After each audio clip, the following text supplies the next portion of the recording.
Call this meeting to order. Excuse me. We're getting rolling. We have the prayer and the pledge by Councilwoman Natalie Lopez.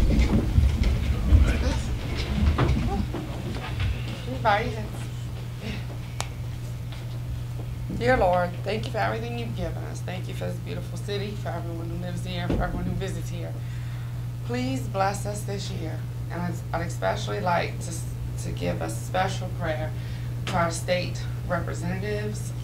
There's a lot coming up with special session this year, and I'd like to just pray that they find the wisdom to make the right choices, to pay attention, and to focus on what is best for their hometowns and not lose sight of what got them there in the first place. Amen. Amen. Pledge allegiance to the flag of the United States of America and to the republic for which it stands, one nation, under God, indivisible, with liberty and justice for all. Roll call.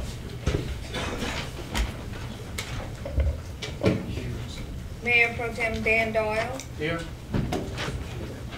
Councilmember Natalie Lopez. Present. Councilmember Marlon Lewis. Here. Councilmember David Broussard. Here. Councilmember Deidre Ledbetter. Here. Councilmember Sherry Guidry. Councilmember Dustin Swear. Here. Thank you. Item number 1 is public comment. There's no back and forth. You have 3 minutes. It has to be an item that is on our agenda. And I think we have 2 comment cards. Is that correct?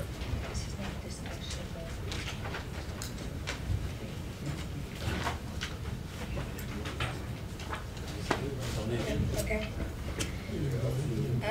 First, we have Gregory James Wilson from District 2 to discuss moving mobile homes from West End to a private lot on LaSalle Street. Yes, good evening. Good evening. My name is Gregory Wilson. I presently reside at 737 Murder Street, which is basically West End Mixon Trailer Park. I own property at 538 LaSalle Street, roughly about 3-4 blocks away. And I'm just petitioning the council to allow me to move my mobile home out of the mobile home park onto my lot. I have pictures of the mobile home. I don't want it because the feedback I was getting was the age was a factor. It's mobile homes already situated on that street. Houses, small houses, is a more or less a mixed area. I've owned the property more or less since 2015. I've been laid off, whatever. Couldn't get it done. But I own the property. I've been maintaining it. The taxes are already paid, all up to date, current. I'll keep the property well kept. And I'm just asking for the council to allow me, whatever they have to do, to allow me to move from West End Mobile Home Park onto my own private lot. And a little side note to this is, in December, I had surgery. I was out of work for basically about a month. The powers that be at Mixon, I went to them, explained to them I'm gonna be out of work for a month. Oh, Mr. Gregory, you're a good tenant. We gonna work with you. Went to work a month later. The week I go back to work, they ready to evict me off the property from all the time I've been staying there. So I more or less was just as good as my last payment. So basically, that wouldn't be happening to me if I'm on my own property, which I own at 538 LaSalle Street. So that's basically what I'm up here to do. Just ask the council to allow me to move it. And I brought pictures of the exterior and the interior of my mobile home. It's older mobile home, but if you look at the pictures, it's well kept.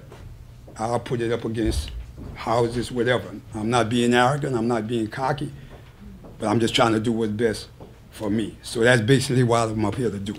Ask the council to allow me to move my mobile home onto the property. That's it. Thank you, sir. Thank you very much for allowing me to address the council. And I want to give special thanks to my councilman. Thank you, Mr. Lewis. I appreciate the help. Thank you all. Thank you, sir. What do we want to do with these? That's it. Just pass them around. Already started that? Yeah, bring them back this way and send them that way. Madam Clerk? Connie Machuan, District 3. What item are you discussing today? I'll talk to my council member, and he told me to come. It's on the agenda to stripe Iberia Street. My name is Cammie Matra. I am a resident of the city of New Iberia, and I'm also a driver's ed instructor.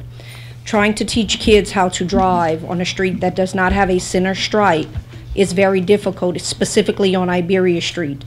Number one, they don't know where the center line is. They don't know where the outside of the road is. Most of the time, you have to move them onto the road off of people's lots because they don't have a center stripe. At night, it's very dark.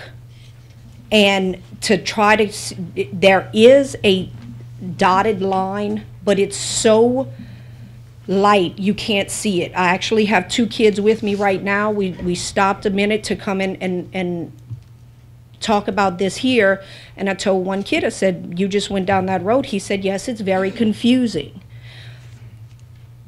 It's more of a safety factor between Persian Street and the railroad track or St. Peter. It's line. From Persian Street to Admiral Dahl, it's not. And at night, it is very, very dark, and it is a safety factor. All we're asking is that, listen, I'll get out there and do it. It's not that big of a deal. You just paint it. But something needs to be done for the safety of the residents that pass on Iberia Street, specifically those you're trying to teach to drive correctly. Thank you. Thank you. One more, Madam Clerk. Mr. Michael Bell on agenda item 3E. Good afternoon, and thanks again. And thank you, Rev, for showing that you care about the community. I wish more would get involved like you. I just wanted to let you guys know, yesterday, I normally stop at the Pennywise in the corner of Hopkins and Admiral Dahl, and I know the young ladies pretty well. Hardworking, many of them are single mothers that are doing the right thing, that wants to live independent, that don't want to depend on the system. But I went there and I asked them how they were. And I seen the frown on their face. One had tears in their eyes, and I asked them why. I said, Mr. Mike, we just got robbed. That's 4 times. 4 times they were robbed. 1 time they were broken in. And she stated to me, and we're talking about working mothers that's depending on their job to do the right thing. She said, I'm quitting because I'm looking for another job because I'm afraid. The reason why they told me they was afraid, the woman that was taking out the garbage, she was approached by a young man and put a gun to her head. I never had that experience. I can only imagine how she felt. Can you imagine you're trying to make a living, you're on your job, and some clown comes and put a gun to your head and demand money? She complained about the loitering on the lot for a number of times, but nothing really happened. The police department passed and they go because those people know their schedule. They're very much aware because they are watching you when you're not aware. So what I'm up here to say, it's such a bad situation when a person is afraid to go to work to make a living. And if that never happened to you, we have to understand, these people are trying to do the right thing. It's those that are doing the wrong thing that we should handle. The laws are already on the board for loitering. So we need that to be enforced. And we really need to look out for the people in that area, Mayor. The dollar store, the Pennywise, and the other Dollar General had been robbed multiple times. And it repeats and it keeps repeating itself. So these kids, these people need help, and I'm asking, please give some type of assistance for these young people before somebody get hurt. Person should be afraid to go to work and make a living. Thank you. Thank you, Mr. Bell. You're welcome. Thank you. All right. Item 2. Acceptance of the minutes of the March 20th, 2018 meeting as published on March 29th, 2018. Do I have a motion? Motion. Motion by Councilman Lewis and a second, okay, Councilwoman Ledbetter. Is there any discussion? Hearing none, please vote your machines. Motion carries. Thank you. Madam Clerk, item 3, persons to address the council. Michelle Broussard with the New Iberia Honor Choir to address the City Council on a sponsorship fundraiser, and the Honor Choir will sing the national anthem. Would y'all like them to sing first? I think they probably should. Yeah. Can we get them to sing That's first? All right.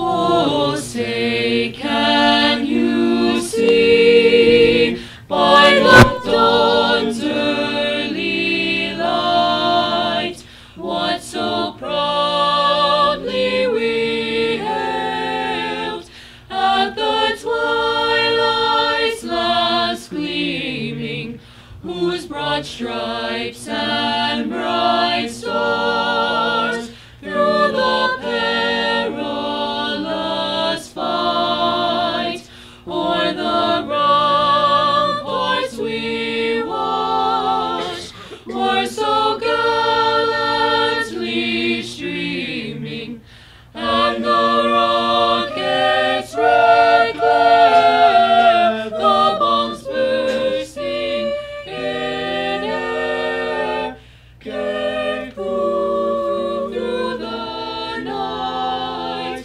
that our flag was still there. Oh, say does that star-spangled banner yet wave o'er the land of the free and the home of the brave.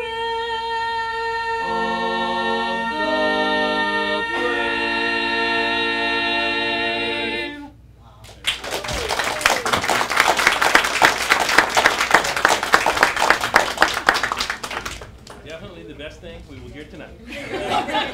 That's what we heard at the parish council meeting. They said, they had someone that had gone up and she said, okay, I've been to many parish council meetings, but we've never had an entrance like this. So it is really great hearing them, and they've become family. They were friends previously, but I think it just gets better for them every day, you know, so they do good together, and they're ready for this trip that we've been fundraising for since December. And we are looking and just coming to now our parish council, our city council, basically anybody who's willing to donate money to these people to get to Hawaii. We are fundraising for 5 of the kids, which are Maria Cruz in red, Sophie Broussard, my daughter, in white, Tanner Thorne, Connor Smith, and L'Oreal in blue. And they are going to be going along with 2 chaperones, Miss Webb and Kendall Williams, which is their accompanist, and Miss Webb is their choral director. And then a few of us parents are going, but separately. But anyway, we're fundraising for them to get there. We had a goal of about $24,000. We are more than 3/4 of the way there. And we have, they've just really worked hard to get there, from singing at Super One to singing at every Shea Hope fundraiser or vigil to all these other events. And they're going to be singing for Symphony Sunday as well. We have red beans and rice dinner for the Bulani Plaza thing for the literary festival, Books Along the Tesha Literary Festival. And we have some other things as well, but we don't know how that's going to go. You know, the economy these days is kind of low, and we're just looking to see if anybody would be willing to pass on a nice little donation and just help these kids. So anyway, I gave y'all everybody a paper, and then I gave some to everybody in here as well. But if there's any questions, I can answer them. Any questions? Yes, ma'am. Who do you make the check out to? New Iberia Honor Choir. New Iberia Honor Choir? Yes. They're going to be going to, as you can see up here, it says Honor Choir USA Best of the Best Spectacular. And basically it's 100 kids, students, from all around the nation, and they're going to be singing in Hawaii on the USS Missouri in Pearl Harbor. They'll be singing at the oldest church in Hawaii, at the Ala Moana Mall, which is like one of the largest malls in the country, and also the Polynesian Cultural Center. Thank you. So they have a lot going on. Just for viewing audiences and people that may view this broadcast later, can you provide a contact phone number so someone can contact you or whomever is in charge of the receiving donations? Absolutely. My name is Michelle Broussard, and you can mail all checks to 107 Janice Street, New Iberia, Louisiana, 70563, and my phone number is 337-519-9828. Great. Okay. Thank you. Thank you very much. Thank you. Thank you. Great. Item 3B. Mr. Larry Rader to address the City Council on his candidacy for U.S. Congress 3rd Congressional District seat. Oh, good afternoon, everyone. Good afternoon. Indeed, it is a pleasure to be here in the city of New Iberia to visit with you all. Mayor, first off, I'd like to start by apologizing to you because I was out of town. I wasn't able to make the meeting this afternoon, so my apologies. Thanks to all the council members for allowing me to speak here, as well as those that are here present and those that are watching with the video. My name is Larry Rader. I am a candidate for the 3rd Congressional District for the United States Congress. Taking down memory lane, I'm a local guy from Jeanerette, Louisiana, about 12 miles east of here. Born and raised there, graduated from high school in 1971, joined the United States military, the Air Force. I served, I'm a Vietnam era veteran. I served at NKP Thailand at the time, which was a special operations wing in the Air Force. Got out of the Air Force, attended University of Southwestern Louisiana, now known as ULL. And then I decided to work offshore for Shell Oil Company. Worked for Shell Oil Company for about 10 years. And then I made the switch to the business world. I went into business for myself. Now, I've been in business for myself now for about the last 30-something years. Started off in retail. Currently, I'm in the insurance industry. I work for Allstate Insurance Company. So I guess, you know, many may ask, well, then, why are you making a switch at this point in time? Because I think there's a few things from a congressional level that we need to do, especially here in Iberia Parish, to sort of diversify our economy. And that's the first thing I want to talk about, and that's probably the only thing I'm going to talk about, is diversifying our economy. And how can we do that?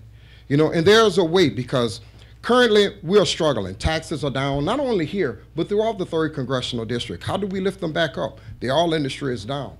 With the current things, with the state of affairs that's taking place now in Washington, with the price of steel being as high as it is right now, even if we wanted to build platforms and set them out in the Gulf of Mexico, that would be a difficult thing to do.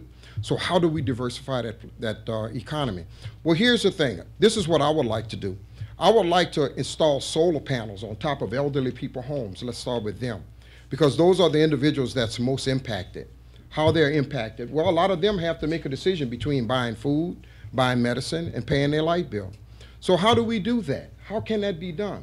I was talking to a sheriff in another parish, and it's my understanding that we build license plate. We make a license plate here in the state of Louisiana. That's what we utilize our labor in prisons to do. Why can't we teach these guys a trade? Teach them something when they get out, they'll have a good trade, a good job, a good high-paying job in the 60,000s range in order for them to go to work rather than do other things that they shouldn't be doing, like stealing the hose out of your yard or breaking in your car or stealing out of a grocery store. Give them a job, give them a trade.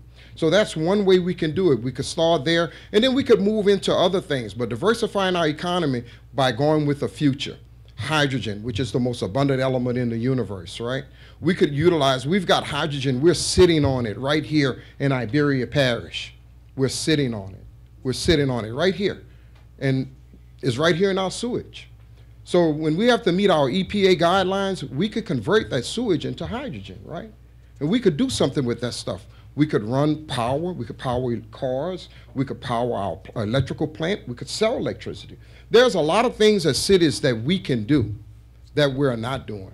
And so as a congressman, those are the type of things that I want to work with. I want to start off working with the poor and hopefully have the opportunity to work with the city and the economy to get the economy going. And so that's it. That's my spiel. If you have any questions, I'll be happy to take any questions at this time.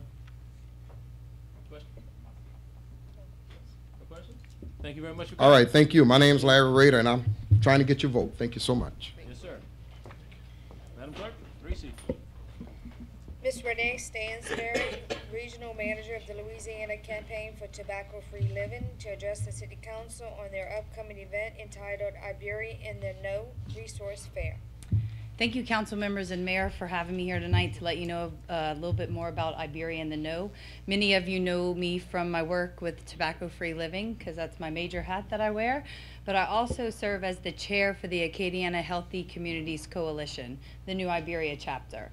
And so one of the things that we strategize at the beginning of the year is we look to improve the health of individuals in the community.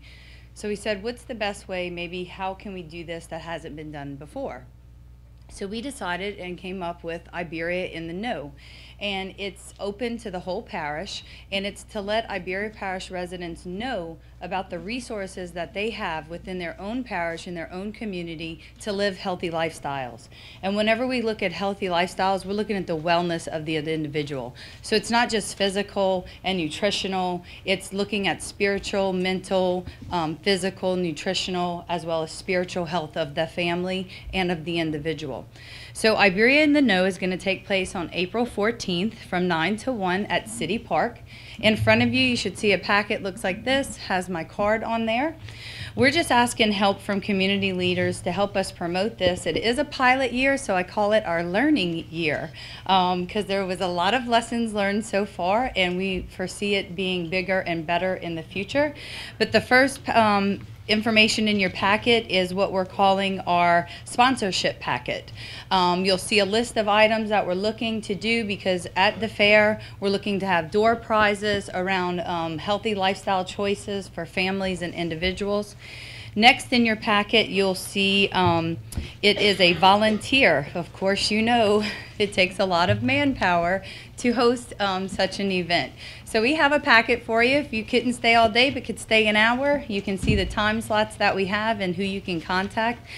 Our coalition is made up of community organizations, just community individuals, regional, state employees, all coming together. We've partnered with Shea Hope to host this event at City Park, and we're just looking to have it bigger and better. The last form in your packet that I gave you is what we're calling, it says Dear Vendor. If you know any faith-based organizations or nonprofits or a health club, a walking group, a biking group, a neighborhood watch group, please share this information with them. Vending, we are still taking registration forms to be a vendor, and there is no cost. We just are having our vendors bring their own table and chairs, and that helps us keep cost and manpower down and allows us to host this for free for vendors as well as free for the community.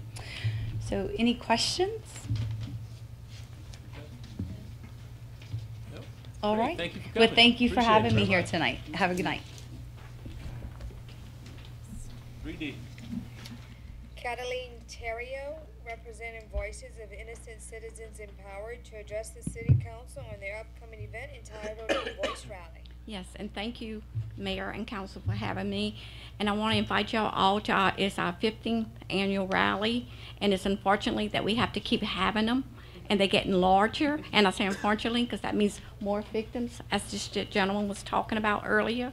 So I just want to invite y'all to come out. It's going to be April the 10th at 6 p.m. at Bulleney Plaza, the Steamboat Pavilion. We will have great speakers, refreshments, and we will have different agencies out there to give information on prevention, support, and just anything about victims. And even if you haven't been a victim yourself, come out and support those that have been, please. And thank you for having me. Any questions?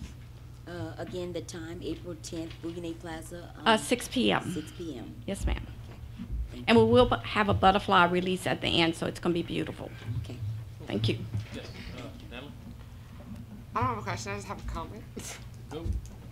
I'd just like to say that I've known Miss Cataline for a long time, but most people wouldn't realize, a lot of people, you know, in the community, when people get arrested, the district attorney's office prosecutes them and is, you know, ultimately, you know, a big hand in who goes to jail and how long they go to jail for. But we are lucky enough in this community to have a district attorney who is very well-rounded and cares about everyone. So it is also the same man who runs that department who does all this extra things for victims and families. And it's just, it's rare. So thank you. Thank you. And thank you for saying that, because I have to say Bo is great. Thank you. All right, item 3E. Pastor Zachary Mitchell to address the council on events planned for District 4 and the upcoming events for District 5.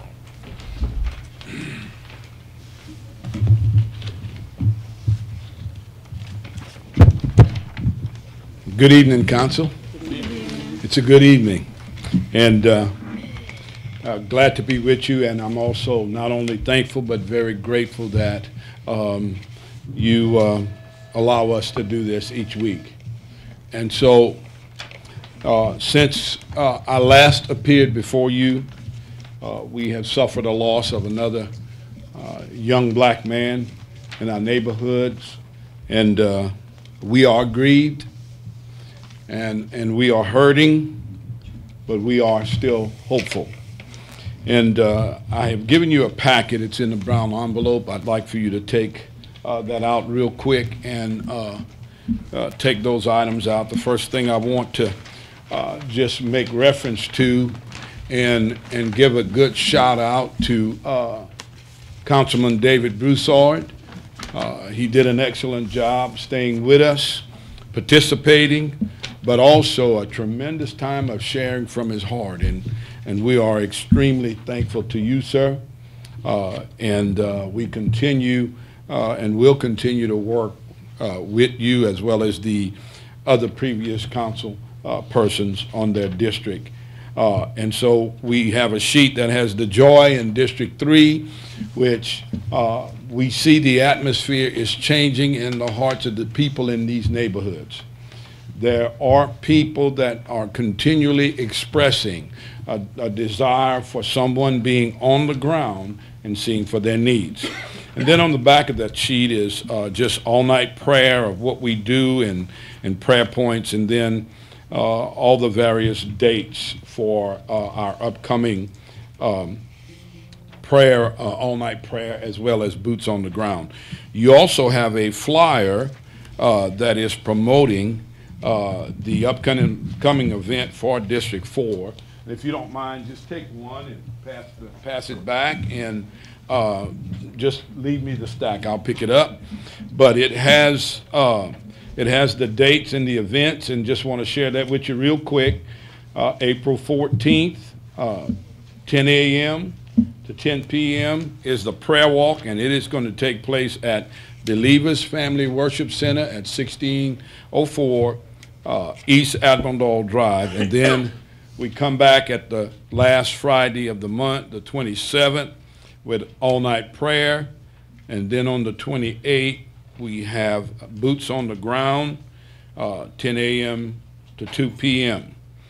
And we are now in District 4 because, once again, the plan is to go to all 6 districts. We started this in January, and so we are moving forward. We are in District 4. I also gave you a sheet that has listed, it's this one that says District 4. On the top, it gives the hot spots of District 4, it gives the needs of District 4, and a proposed route. The route may change as for what when we prayer walk, but we're looking forward to going forth in this district. I want to also bring to your attention a CD that's inside of your packet, and I want you to take a look at it. It's called Taking the City. And it is examples of that has happened around the world. When a city has been earmarked by God to move in and righteousness to move in, there are things that happen that touch every part of that city. And so we look forward, thank you, sir. We look forward to this happening, and if I can just take one more minute, and I really want your attention, and I want you to listen to what I have to say. I want to put some pressure on our upcoming city police, and it's good pressure, because I believe that a lot of things are going to turn around when they get on the ground. I believe that. I mean, a lot of you have staked a lot of reputation, energy, and time concerning that, but I want to say to you, they're not going to be a catch-all and an answer to everything. That's why we're contributing our part spiritually, because we all have to work together. There has always been, since we started this, a sense here in New Iberia that this is not a problem for the city. It is a problem for the city. You go somewhere where somebody's, is from New Iberia, Oakland, California.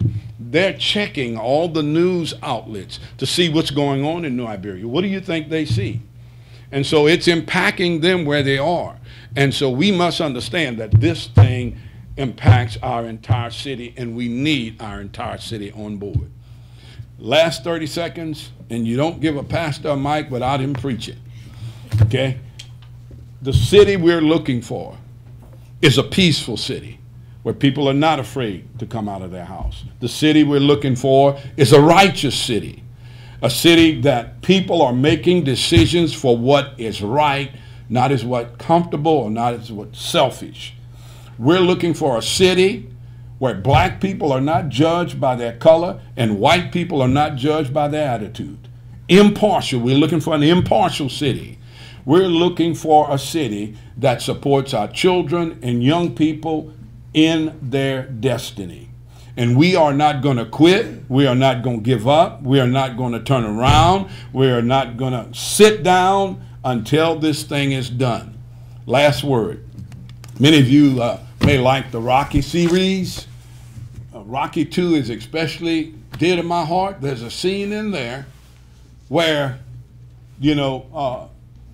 the champ is sitting behind his desk and he wants to fight Rocky for real, but his manager just doesn't agree with it. And he asked him, he said, "What is your problem, man?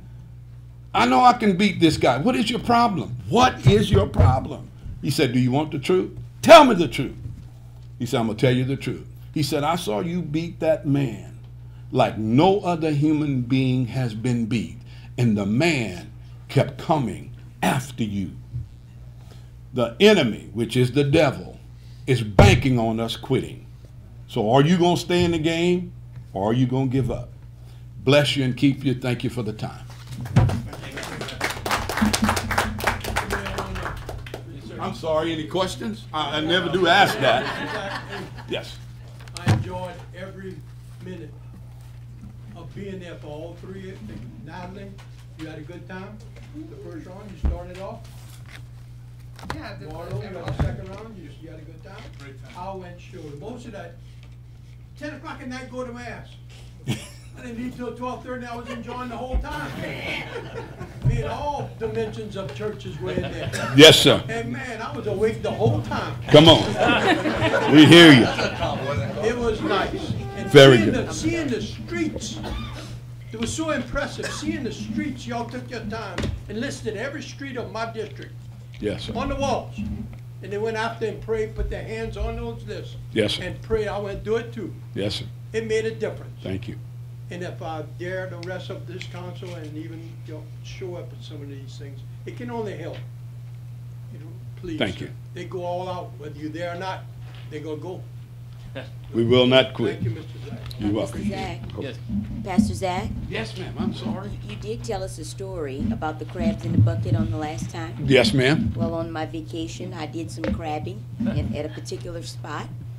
I had a full basket of crabs, and then I had a bucket with just one crab from my other crab trap. They all tried to get out of the full bucket, but they kept pulling them down, just Mhm. like you said. And then the other one with the one crab, he got out. Yeah. I said, that Always. was Pastor Zach's scenario right there. That's the illustration of it. And I said all that to say, we gotta continue to stick together, We work do. together, and we can't afford to lose anyone at this point in this fight. Thank you. Thank you so much. And I would like to get with you later to find out your crabbing spot. Thank you. Thank you, Council. Thanks for all you do. Madam Clerk, item 4.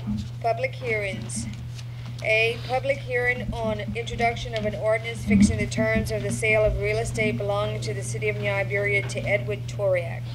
I need a motion to open the public hearing. Motion. Well, we got a bunch of motions. Second. By Councilman Lewis and a second by Councilwoman Guidry. Do we have any public comment on this public hearing? Seeing none, I need a motion to close the public hearing. Motion. Same two people. Motion to, okay. Councilman Lewis and Councilwoman Guidry. Thank y'all very much. Public hearing on introduction of an ordinance to enter into a supplemental intergovernmental agreement with Sewage District Number 1 for repairs to the Teak Bayou wastewater treatment plant detention pond. I need a motion to open the public hearing. Motion. Motion by Councilman Swear, need a second. Councilman Broussard. Anyone here for public comment on this item? Hearing none, seeing none, I need a motion to close the public hearing. Motion. Motion by Councilman Swear, and I need a second. Councilman Broussard. We got a little system going. Thank you all very much. Item 5, Madam Clerk. Ordinance fixing the terms of the sale of real estate belonging to the city of New Iberia for sale to Edward Toriak for the sum of $5,000, which property contains 0.196 acres situated in the rear of property belonging to Edward Toriak, and authorizing the mayor to execute an agreement to sell, cash sale, and any additional documents that he deems appropriate to accomplish the foregoing. Do I have a motion? Motion. Motion by Councilwoman Ledbetter and second by Councilman Lewis. Do we have any discussion on this item? Hearing none, please vote your machines. Thank you all very much. Item 5B. Ordinance enter into a supplemental intergovernmental agreement with Sewage District Number 1 for repairs to the Teak Bayou wastewater treatment plant detention pond, and authorizing the mayor to execute this agreement and any additional documents that he deems necessary to accomplish the foregoing. Do I have a motion? Motion. Motion Second. by Councilman Swear, second by Councilwoman Ledbetter. Do we have any discussion on this item? Yes, sir. I have one question. On this agreement, do we have a, for the repairs that are being made, is there some kind of warranty that comes along with the work, being that the last time it was done, it failed? So is there That's any a kind of... great question. Why don't we bring up our engineer? Who's going to give you an engineering answer to that? It's tough. I would speculate there'll be a year warranty on it. By law, we have to. I would think so. That's just on, like, say that's just on the materials for the job, or that's actually for the completed? I would say the construction of the job. Now, don't quote me on that. You know, we don't have a contract yet with the construction contractor. So I guess that would be worked out in the terms of that contract. All right, thank you. Thank you. Any further discussion? I have a question. Yes, sir. You said the contract, we bid this out already? No, this is an intergovernmental agreement with our part owner, our 50% I understand, but owner. did we bid out the project yet? We don't even have the engineers on the contract yet. Wow. So we talking about a year? Hopefully not. Hopefully a little quicker. We don't even have the funding in place. Hopefully not. Which is item number 6. We're getting ready. That's coming. That's So there's a lot of things that have to happen before we get to that Does point. this have anything to do with the, with a decree of our, I mean, I don't think that's finished with yet. huh? There are 2 consent decrees. One was issued to the sewer district before the city's consent decree. Right. That consent decree mandated the construction of the levee originally.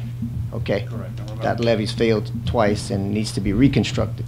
So we're at that point of reconstruction. So yes and no. Indirectly, it affects our consent decree. We were investigated by the EPA of the condition of that levee, and we had to report that it's under reconstruction right now. So we have 2 separate Consent, ones. consent decrees, that's correct. Okay. Thank One for the city and one for the sewer district. Thank you. Further discussion? Well, I ask you to vote your machines. Thank y'all. All right, now we talk about some fun. Item 6. Introduction of ordinance to be set for public hearing on April 17, 2018. An introduction of an ordinance authorizing the issuance of not exceeding $3,500,000 of taxable sewer revenue bonds, Series 2018 of the City of New Iberia, State of Louisiana, prescribing the form, terms, and conditions of said bonds, designating the date, denomination, and place of payment of said bonds, providing for the payment thereof in principal, interest, and administrative fee, providing for the sale of the bonds to the Louisiana Department of Environmental Quality, and providing for other matters in connection therewith. Do you have a motion? Motion. Motion, Mayor Pro Tem, and seconded, I'm not sure about who, Councilman Swift. Great, do we have any discussion on this item? I got a question, Mayor. Yes, sir. The payment of these bonds, is it through the sewer user fee or through our mosquito control fund? No, this can't be mosquito control. This would be through our sewer department, through the user fees. Through user fees? Yes, that's how he generates his money. Yeah. Okay, thank you. Any further discussion? Hearing none, please vote your machine.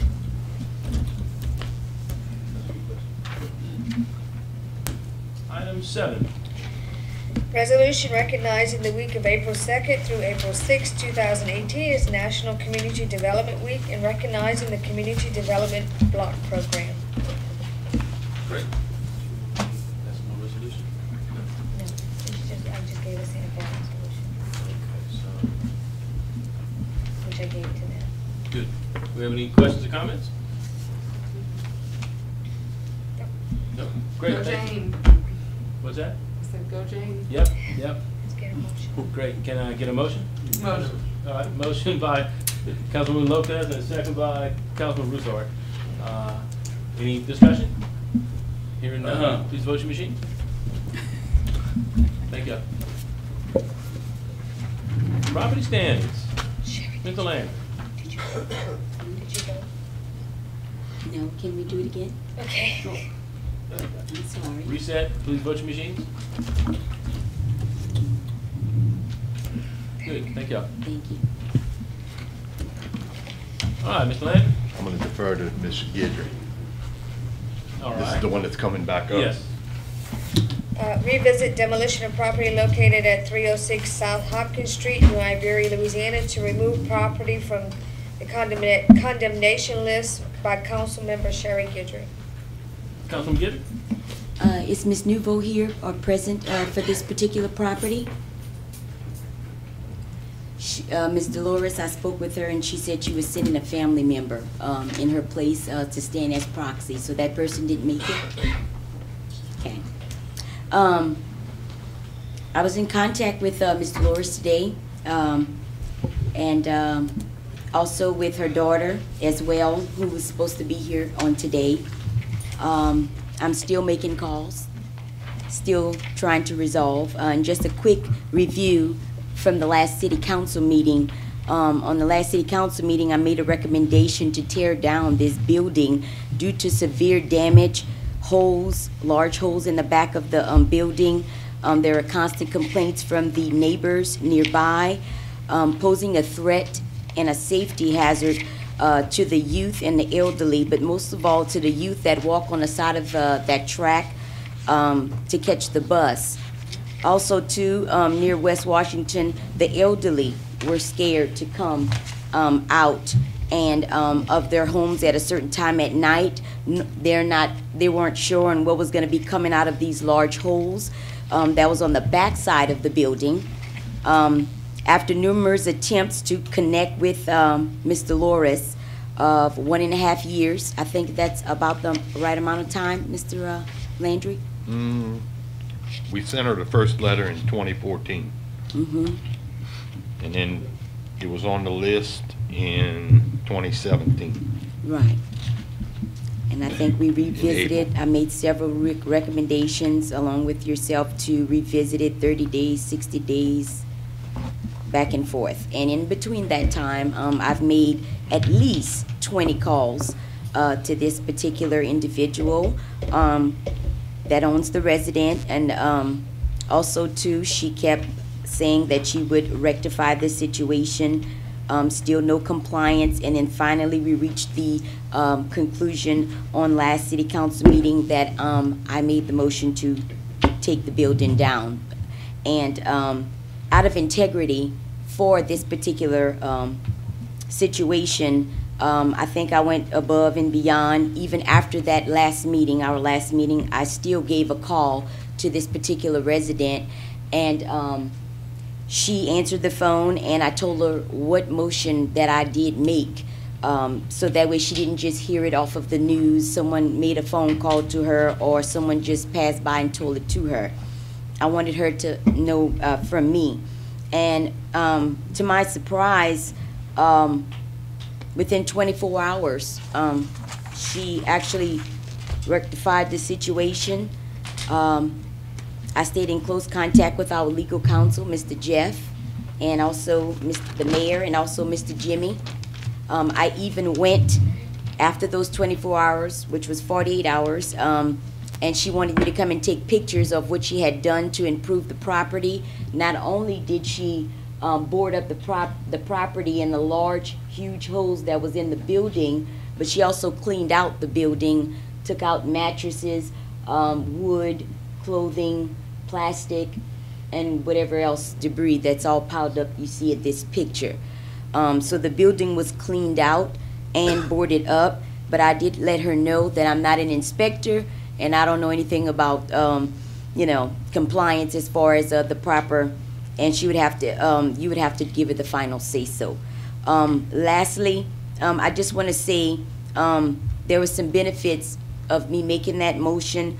Within 24 hours, she did correct this situation. She made the building safe for the neighborhood, for the youth that walk on that side street on West Washington area that catches the bus.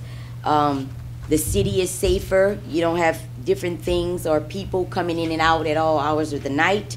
And also, too, the building is cleaned out and is no longer holding mattresses, trash, and other debris items, and everything was picked up and put to the road. And I've also scheduled a pickup with Mr. Gordon, with Miss Hillary, on the south side of those tracks. And I think this may be a win-win situation. We save the residents' building from being demolition. She did, I want to commend her for what she did do. Also, too, it saved our taxpayers' dollars that would have been used for this particular necessary project. If it had to be used, it had to be used. But like I said, with several attempts, we end up not being able to do that. And I'm going to yield back my time so that Mr. Jeff maybe can weigh in a little bit on some of the guidance or maybe any comments that he may have. Mr. Jimmy Landry, the mayor, and then also the distinguished council. Thank you. Well, I think the action that would be taken would be to reverse the decision to demolish, if that's what the council wants to do. I think I got a text about this the next morning.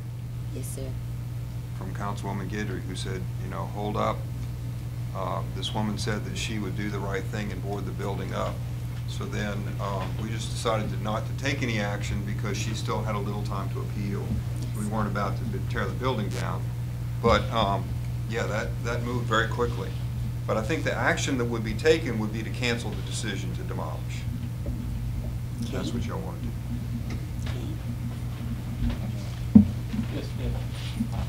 Mr. Landry, when you went to do the actual initial inspection and compliance, was, you know, everything, what did you think? I know you sent me a text about the noxious growth. Yeah. Everything was cleaned up. You could see in the pictures. The only thing that was left was in the back of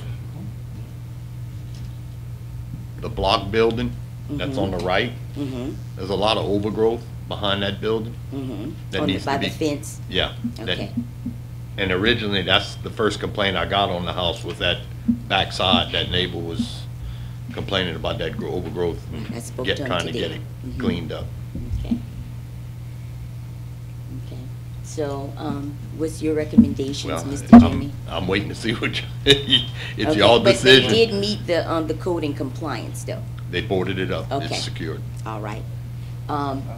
Yes, sir. Well, do we need to revisit this? I don't want to take the pressure off if we have stuff that she still needs to do. I think she just needs to. There's some growth on the fence. On the backside. Yeah, on the fence. Okay. It's some greenery. I think I saw. But the building was A bought lot of up to. overgrowth in the Yeah. back. Okay, well, That is the council decision. Right. I mean, the reason she acted was because the council acted. Right. So maybe it's not time to cancel this if we're still requiring her to do additional things on the property. Well, why don't we move to the council discussion and figure out, Dan, you had put your hand up first? Well, I did second the motion when you made the Thank you, motion. Mr. Dan. I didn't have to second my own motion. I It appreciate that. was tough, but, it is, whenever you can save a building, it's the I goodness try. for everybody to work together. Yes, And I sir. think it's a shame that we had to put the pressures we did to make it happen. And I'm kind of disappointed that at least a family member didn't come here tonight, because I think what you did and what the council did to even rethink this is big. Yes, sir. And we always, when these people came to the meetings and talked to us in person, you respected that and you gave them more time. So I wish a family member would come and respect the council for what they're doing for it. Yeah, And I'm because sure I you did make tried your another best. call up We as can't up force until them to 2 come. o'clock, 2 p.m. But, and the work that you did, because I talked to you right after, and sometimes you have to pressure people to make things go forward. But one thing I do want to make sure, Jimmy, that is a residential property, not commercial. Because if it's commercial, then we can't pick up that debris. That's gonna be a question. I don't know whether it's residential or commercial. Well, no one's living there. They use Nobody- it for yeah. business. Okay, Yeah. but if it's, the If way, it's commercial. if it's commercial, then we are not responsible to pick up debris that they have at the road, just like if it be a business I would have. We have to get rid of that on our own. That's not part of one of the things they get. So that was my question when I asked the mayor, all that at the road, are we gonna pick it up? Because if this is a business, then they have to remove it or pay Garden to pick it up. Pick it up. Is that not so? That's correct. So we might want to clarify Who's gonna remove the trash? who's going to remove the trash, because we don't want the trash with all the wind and the rain to be there and really mess up the sidewalks if it's so close to the sidewalk. That would be a concern of mine, if somehow we can address that, rather than just letting it sit there. Yes, sir. But I think it's a good idea that it's really up to you, Ms. Sherry, but that Jeff said, leave the pressure on her to make sure that things are done before we remove it, but it's, it's your wishes, but I think that was a good suggestion. Yes, sir. Thank you. Councilman Lopez. Okay, my question, I guess, is more of a procedural question. So if she makes a motion to take it, remove, undo what we did last week, a motion to reverse last week's decision, then does it go back on the demo list, or is it off and we start all over again? You can keep it on. Because the that's demo my thing. list. Can we make a motion probably make a to motion take to it off revisit but put We it can back? revisit it and leave it on the But list. you want to leave it on the demo list? After I hear from all the distinguished. But what I'm counsel. saying, but my question is if we've never had this happen before. We So haven't. I'm just trying to, from Jimmy's standpoint, That's a legal issue. As a council, we could take it off the demo, but then revisit it again, like we've done other projects. Put it back on the- Or leave it on the demo and give it 30 more days. Yeah. You could say you cancel the decision and take it off the list, and then it's done. amend the decision. Well, one of the options is you could just cancel what you did and say, take it off the list. Then you really, if it comes up again, you'll be starting all over again. The whole process. Right, So that's you what don't I'm wanna do saying. that. That's what I We don't do don't. that. No. So one thing you can say is that you're going to hold off on the demolition until you give her a chance to do things on the property, and it sounds like picking up the debris, the construction stuff that's in the front, and then cleaning up the growth in the back, you want her to do. So you could say that you're gonna hold off on that and then revisit at a council meeting if you want the council to have to decide again to turn the demolition back on, if you will.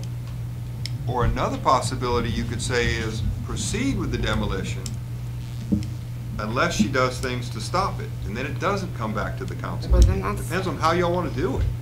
okay. Okay, well, that's why we're having a discussion. Right. Yeah. In my You opinion, still have that's the floor. okay. Thank you.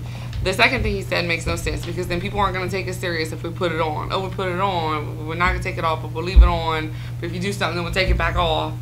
So it's like I'm just at a standpoint of if we're going to take it off the list, to me, wouldn't it be, I guess, practical to amend her recommendation from last week from putting it on to be demolished and amend the decision to revisit in 30 days.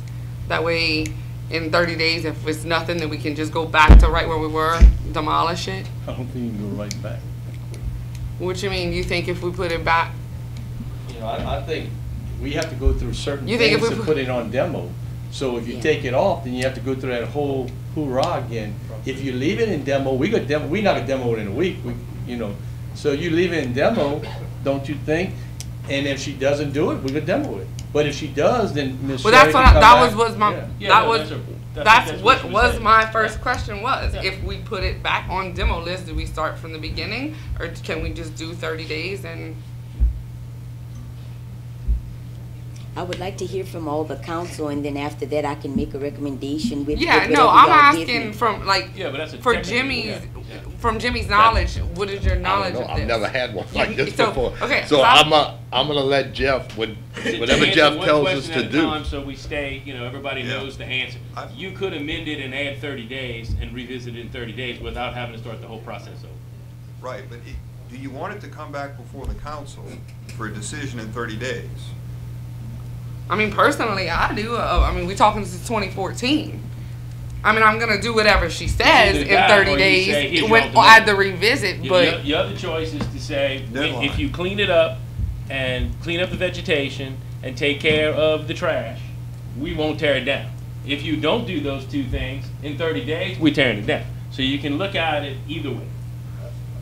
Either way, you're keeping the pressure on. It's just going to be a council decision and how you want to proceed. But either way, I agree. You got to leave it on the demo list. You either give them an ultimatum, act, or we're going to act, or we'll revisit it and see if you acted. That's kind of your two choices. I mean, my thing is that even if they do it all and one board falls off in 2 months, well then we right back where we are. I mean, it's not like, I mean, we haven't heard that.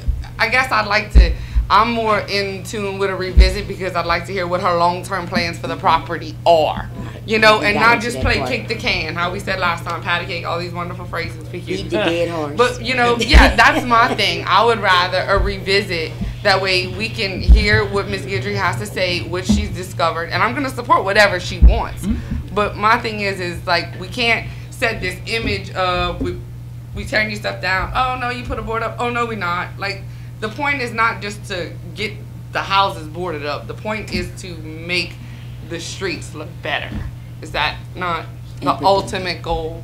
Although ugly can meet code, the ultimate goal is to address the safety issue. It's got to be secure. It's got to be safety Right. issue. Okay, if I can suggest something? Yeah, you can. I suggest we don't take any action to undo this at this meeting, and that you revisit it in 30 days or whatever, time period you think is appropriate, and then we decide what the requirements are, which is going to be picking up the debris, right? We're going to require that to be picked up. Yep. Clearing out the growth, and having somebody show up at the next meeting, right? That would be good. So, And we communicate that to her and say, we're going to revisit this and we want to talk to you it's an unofficial revisit. and see what you've done in 30 days. We're not finished talking about it. Yeah. I have one more question. Okay, one more go. Okay. And then Justin had his hand up next, and we'll keep going. Hey, Jeff. Okay, so my other technical question is, so if we're not taking action, but we're revisiting in 30 days, it's an unofficial revisit? Because how do we put it on the agenda if we don't take action? It's just a revisit. You'd have a It's a motion. follow-up. I know, but we'd have to have a motion to Yeah. do a revisit, Right. which would Could require you- us to take action today. Right, we'd have to vote on what we You'd want to do. vote, yeah, I guess technically you'd vote to stay or I to think she's, hold yeah, the I think we demolition have to take that, we have to vote. and put it back on the agenda in 30 days. And at the 30-day mark, what you would expect her to do would be to pick up the stuff, cut the weeds, and show up. So a deferral. Ish. Yeah. Yeah. I'm just, Deferral, ish, I like that. well, I mean, I I get technical, but because No, that's good, we got it, we have to do something. No, you're taking action. It's Yeah, not we gotta take deferring. action. You're taking action. Okay. Okay, You're taking action. done? Thank you. Dustin? I can take some action. Yep. Take some action, Dustin. All right, how long have we been dealing with what she just said? Camera sees too. We've been taking action since 2014 on this property. would you Yeah, say? someone has. Yes. And we're talking about kicking the can down the road, and it is, like Mr. Dawes said, it's disappointing to not see the person that owns the property here tonight after what Ms. Guidry, we've all went through last meeting regarding public safety, regarding the individuals on the streets that are worried for their safety. Calls today. Say that again? I made calls today as well. And I understand that, and that's not at all. But my concern is if we don't, so all we're doing is, if we're just scared, and we pretty much, it's just like a scare tactic. You tell them, okay, you're gonna demo their house, and all of a sudden, they're coming right back, and they're, okay, we can do this real quick in 24 hours. But what's gonna happen in a year from now, when like you said, another board falls off, and we back at this again, and we're going through this whole process over and over again. So I have some concerns when it comes to that. Just, I understand there is no law and ugly. We can't, tell them they need to paint it or whatever. I understand it meets code when it's boarded up, but what's going to happen in another year when we're back right here, another 2 years, or whoever's after this same property back up here? And another question was, if it's answered, is it residential or commercial? So how long is that pile of trash going to sit there if Gordon can't pick it up, being that it's residential? Well, and, that's a big, that's a safety issue right there for kids walking on the side of this place. That's right. So I propose a stipulation, and maybe the council can consider this, and something has to be done with the building besides it's just being boarded up. So in other words, maybe revisiting, have the property owner to revisit it monthly to check to see if boards are loose, falling down, those type of things. Also, in the future, they plan to do a business with this particular property and things like that. And I'm not at liberty to say what they're going to be doing to give their idea away, but that's what I was told. But I think the stipulation should stay on there because of the fact that, if they don't pay to get the trash removed, then. And boards are still loose even though we're boarding it up. Well, Mr. Jimmy said that it passed, so I'm not gonna override that. Well, that's my concern. It's just I don't like that when we voted last week and we all voted to demo this property. Yes. We all did. And no, I don't like to demolish people. That's not what we all desire to do, is demolish people's homes or their property. But at the same time, we're talking about safety, and you talked about it last week, and it hit home when you bring up safety and the cost of public safety and all those certain things. So that's where I stand. That's just the concerns I have, and that's where I stand on the subject. So, Great. Thank you. Thank you. Yes. Bruce Saul had his hand up first. All right. Councilman Bruce. They're making an effort. Small effort, but it's an effort. We have to respect that. See how much more effort they can put up in 30 more days. It'll keep us legally maybe out of trouble. If we just go, if we say tear it down, we're not gonna tear it down. We have to work with them to maybe get them to tear it down. We don't have the money to go tear these buildings down. They're gonna be up for a year or two, maybe anyway. But the point is that we're trying to show good faith to the people so that they can tear it down. We did everything we can now. When we tell them to tear it down, you go tear it down. Because you're gonna take a lot of properties on my own district, a lot, burn houses. We put them on a demolition list, we all have. But they're not gonna be gone we have to live with them for 2 or 3 years. Nice neighbors have to watch that, but we can't get the people to tear their house down. But in a big way, we might have to just go with the flow a little longer, and maybe at the end, they still didn't do what they had to do. People tear it down, please. Maybe it'll show good faith. 30, 50 days, it might be down in 6 months, 3 months, instead of sitting on, waiting for us to go in 2 years to tear it down. So we still be looking at it, I think, in a year or two, even if we say tear it down. And I know that's on mine that we put on this last year, down. I'm looking at some today. So that's my point, is that we're trying to work with them. We tell them right here, we're being nice to you. If you don't fix it, y'all please tear it down yourself. Thank you, Mr. Broussard. Yes, sir. This issue right here kind of affects me, comes close to home, because I have a lot of properties in my district that are in deplorable conditions. You know, a lot of, you know, but we're talking about Hopkins Street, which is one of the gateways to the city. One of the gateways to the city, and in my opinion, we can't play them type of games on Hopkins Street, on nowhere actually. And the reason why I say that, when you think, one of the components that's ringing in my mind is gentrification, is when inner cities become dilapidated. I'm sure you guys know, and wealthy investors come in and buy the property for dirt cheap to develop it. We don't know if that's going to happen or not, but at the same time, we need to clean up our own messes first anyway. And you know, I'm looking at the rules. I'm one of those guys that don't like rules.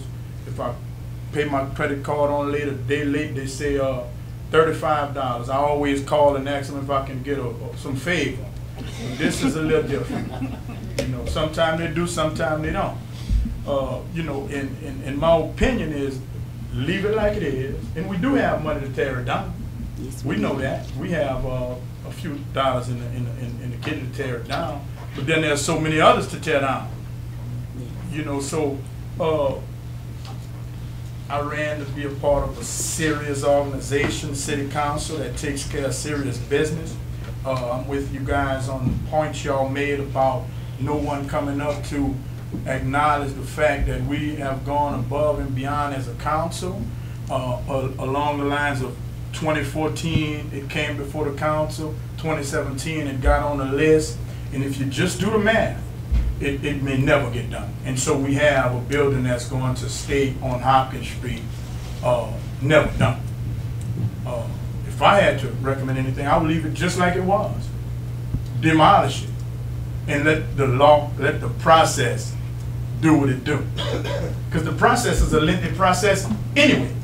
It's not about enough money, it's a lengthy process anyway. That's my spiel on demolition. Because when we I like to use we because this is a we thing. When we demolish a house or put a house on demolition in District 2, that affects the beauty and the upbringing of the district, we're going to leave it on there. We're going to leave it on there. Save your money, save your time. We're going to leave it on there. Because at the end of the day, it's a game. You know, it's a game. And as council people, we have the rule books, and they have to follow those rule books. So if a day late we remodel or refurbish or whatever we do, it's a Band-Aid on a major cut. And so I think that though they did a little work, now we have another issue. We have trash on the sidewalk, which I believe that, to me, it's residential. I believe the trash needs to be picked up because it's a safety issue. I don't, you know, I'm gonna disagree with y'all on that. That trash needs to be picked up because it looks like a house. It don't look like a business. It was a house. It is a house, business, whatever it is. But that trash needs to be picked up. So we don't want to get in if it's commercial. It's not commercial. Commercial is when you're in business. You know, I mean, who's going to pay for that? That's going to be on our sidewalks forever. You know, it's an abandoned house is what it is in the commercial district. And the people took their time to clean it out. So we need to pick up the trash and let the process work, the process in which we voted on that. I mean, I didn't second it because I know Ms. Dolores. I know I don't. I didn't want to be a part of tearing the house down. I like the old place. It used to be the old shaded lounge next to it. But, you know, history sometimes, you know, it'll hold you back, man. It'll hold you back. You know, so we need to look at going forward. We're going to make this city a better city to live in. I mean, and again, man, I don't see this going nowhere. I don't see this going nowhere. So allow it to do the process, which will give her some more time anyway, and then revisit it if we see some other things happening in this process. That's going to take a long time anyway. Councilwoman Lopez, you have another remark? I have another technical question and then a remark for our city attorney. So on like normal items, resolutions, whenever, like if somebody wants to bring it back, it has to be the person, it has to be, how does it work? It has to be someone who opposed it, and then does this fall into the same category where she has to have a 2/3 vote to change the? I don't think you have to have a 2/3 vote. I mean, I think you have to have someone bring it up. Because it usually has to be. Undo it, you have to have somebody who was on the prevailing side the first time. It was unanimous. Right, but it was unanimous. Undo it. Right. And that's everybody. Yes. Right, but then normally when that happens, then it has to be a 2/3 vote, but it doesn't matter. I don't think so. No. Okay, and then my other my comment would be, the discussion about, you know, oh, if you're on the list, it's gonna be 2 or 3 years before we demolish your house. I don't like hearing that. I don't like it being said that way for the specific reason of is at the end of the year, you know, when we go through our budget, we're gonna get to decide what gets demolished. So just because you got put on the list, you got put on the list in April of 2018 and you've been on the list since July of 2016, April 18 might go first. If it's cheaper to tear down, if it doesn't have asbestos, it might go first. So I don't want people thinking they can play games. I mean, this really isn't a big issue in my district, but as a general consensus idea, reputation, I don't want people to think they can play all these games because you very well might get demolished this year, depending on how we decide that list is gonna go. And I just wanna put it out there because I think it just makes it look like, well, what is Jimmy doing, wasting his time putting all these people on this list and checking on these people for nothing to happen. Something's gonna happen, it's just gonna be the luck of the draw of whose house it is. Thank you. I got one quick remark and then we'll get right back into it. Tonight, with your actions, we got $5 grand more to demo buildings because we sold that piece of property. And we had said on these little small sales, we're going to take that money, it might go in the general fund, but we know that it's there and we're keeping track of it. So just to tell you, there's $5 grand more, which can probably do 2 buildings if we don't have any asbestos. So we are at least thinking and loading our gun. It's not an empty gun. You know, hopefully we sell a few more and we got a little bit more bullets. Ms. Gidry. Oh, wait. Yeah. Yes, you haven't spoke yet. Councilwoman Ledbetter. I have not spoken yet. Being a council person, it's a real serious business, and every decision that we make has to be taken seriously. At our last meeting, we all unanimously decided to demolish this property. If we take it off the list, that's not really looking like we're really serious about anything. I know Ms. Dolores, you know, she's a real good person and all, but like Council Member Lewis said, it's been there for quite a long time. So it's time for either she's gonna do something with it or she's not. Boarding it up is not helping at all because it's gonna fall down just like was said. So my thing is we made the decision, let's go with that decision at our last meeting. All right, thank you. I think everyone's put their input and you know, ideas forth, and I'm gonna call on, she has her hand up again, I'm gonna call on Councilwoman Gidry and see if she has a motion, and then we'll do what we're supposed to do. We'll vote and keep moving from there. I want to thank the council for y'all input. It was very valuable in going around the room, listening to the different aspects of everything. I want everybody to know I don't play games. Y'all, I mean, many people know me. I don't play games. I'm not into game playing. This is a serious issue. I just like to do things with integrity. And I like second chances. I also know that when I made the decision and asked you all to vote your conscience on this particular issue, first I couldn't get a motion to even demolition the property to start with, and that was okay, but I think Mr. Dan kept me from hanging because I was going to second my own motion, but y'all told me that was illegal, so that's okay. Secondly, I think we went back and forth, and I think it was a healthy discussion about this particular property. This was my first one. But I'm going to say this. I did follow the guidelines, guidance according to our legal counsel, Mr. Jeff, Mr. Landry, and I kept them in the loop on what was taking place. Now that I hear the council and we went around the room, this distinguished council, I think you all have a point, and we should leave it on the actual list and stuff and get the trash removed. I do agree with Mr. Lewis that it's not a business just yet. So I think that, you know, we need to have the trash picked up.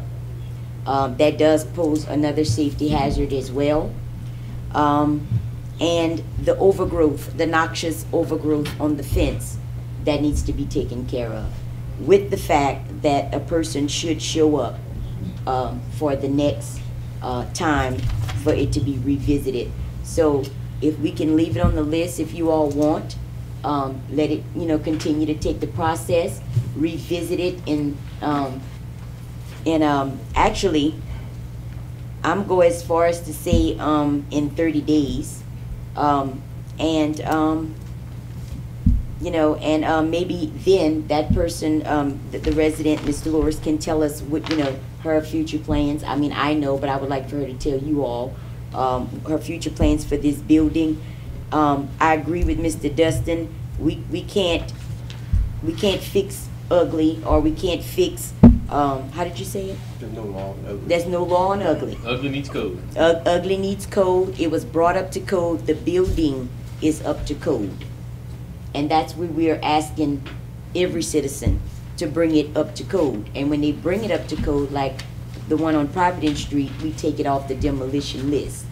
But until this is completely done, I totally agree that the trash need to be picked up. I think we ought to see about getting that picked up, and I think she needs to take care of the noxious overgrowth on the fence, like Mr. Jimmy had suggested, and that's my recommendation on it, and show up at the next meeting and revisit it in 30 days.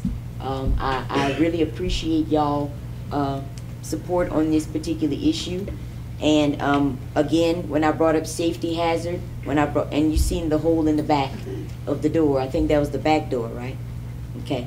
I brought up children that do catch the bus on that side street on West Washington Street. Teenagers walk to that corner. Okay. It was a safety issue, so everything that I told you, those things are all true. So that's how I feel about it. That's where I'm at. I wanted to hear you all's decision on it, and I want to leave it on the actual list and revisit it in 30 days, and hopefully she can do those two things and show up and address the council. And if she can't show up, it'll be okay if someone stands in proxy in her place, because she does go to a lot of doctor visits. Okay? Okay, so we have a motion on the floor. 30 days is going to be the May 15th meeting. Okay. May 15th. So my motion is to revisit this property in 30 days, which is May 15th, with the stipulation that the debris and trash be picked up from the road. And I would like for actually us to do it. I mean, it's not in a working business order right now. It's not being used commercially right now. Someone brought that point up. Also too, and 30 days actually show up for the actual come before this council and show up and tell us the intention on the property. I do agree that we don't want to just continue to board up things, but that is the code. second that motion. Okay. I would like to take a legal opinion on the commercial and residential. We can't start changing the way we're doing things. Miss Jane, what is it zoned as, that particular building, do you know? I think it's a C1. So, I think so. I think that district's a C, that area's a C1. So that's Hopkins Street, business, that's a historic district. Gordon's house is there next week. Yes, Jim. What was the last use of the property? That's what I was wondering, because you can have a residence in a commercial district. Yeah. What was the last use? Yeah. Jane, we don't know the last use of the property, right? Because you can have a residence in a commercial district. Yes. It was a house. Do we know? It's been vacant for so many years. It was a house. It was a house. And that's fine. I just And wanna that's make fine. sure. I mean, have no problem with yeah, it. I have no problem with that. If it was a residence, That's sure, right. they Oh, yeah. we can pick it up. I think if it was a residence last, and they haven't changed the use, then it's a residence at this point. I have no problem. I just want to confirm that. Let's I go have with no that. problem. Yeah. I'm good to go with that. Now, I have one question. We have a motion and a second. My clerk and I were talking. Everybody's good with that, though? Yeah, wait, we're Yes? gonna find out. Do we have to take action on the resolution the way it's written? Like right now, do we have to vote no for this and then do a new one, or we just amend this? No, because Because it is a revisit. It's a revisit to remove. yeah, there was no motion until we started talking about it. Okay. Good, so we have a motion and a second. Yeah. Not for what it's saying right here. No, I'm not. Sheriff's motion. No, Okay. Sheriff's motion. Okay, not, Yeah. not this one. No, okay. And we have to make a motion on this particular thing, or we can't, we have to make a Oh, motion. yeah, we have to take action. That's no Okay. problem. We can't do Okay. nothing. So we have a motion and a second. Right. Do we have any further discussion before we proceed on voting on this motion? So what are we Yes. voting for? Okay. Thank you. So a yes vote. Right now, you're voting to, if you vote yes, you're giving the property 30 more days, you ask them to remove the weeds, and we Stand on have demo. decided we will pick up the trash because it's residential, and it will stay on the demo list and be revisited in 30 days. And we're also, as another caveat, saying come or send someone to talk for you. So though, if you vote yes for that, that's what you're voting for. If you vote no, well, we keep talking. It depends on where the votes go, you know? That's the And government clear at the work. noxious growth from the Yes, fence. yes. So that's where we are right now. Is there any further discussion before we pull the trigger and vote our machine? Yeah, I got you. Yeah, great. So All 30 right. days, if she's just got the trees overgrown, the tree is cut. Is that gonna suffice to the council to give her 30 more days? Ooh, now we're That's- talking about what we're doing in 30 days? That's gonna come back to the council for another discussion. Look, as government, we are free to, within the rules, we make the decisions. This is a decision-making body. So in 30 days, yeah, we could come back and change this whole thing around again. If you have 4 votes, or not. And it all comes down to what you have 4 votes to do. But yes, sir, it could be a new game in 30 days. That's the fun of this. But it's That's still what on the makes list. this government at work. But it's still on the list. But man, what I think Right now. the key is someone from the family coming up here and address the council, so we can see what a desire, if the structure, if she has none, that now tell us a lot. No? Well, okay. And I don't know if you can make a law on intention. I don't know if you can do that, but we have that's it on for record. another discussion. We have it on record. That's for another discussion. All right, any further discussion? So again, clarify that, Mayor, it says that we're removing the property from list by Councilwoman Sherry Guidry. So basically, if we vote yes, then what we're doing, we're saying in 30 days, we're gonna revisit this. It's gonna remain on the list, right? Yes. Okay. Yes. And if we vote no, then Then we're back to where we were originally, and we talk some more. A vote no is just to keep it on the list, but not to revisit. Yeah. Right. Amen. It could be. So great, we're done with this? Yeah. All right, please vote your machines.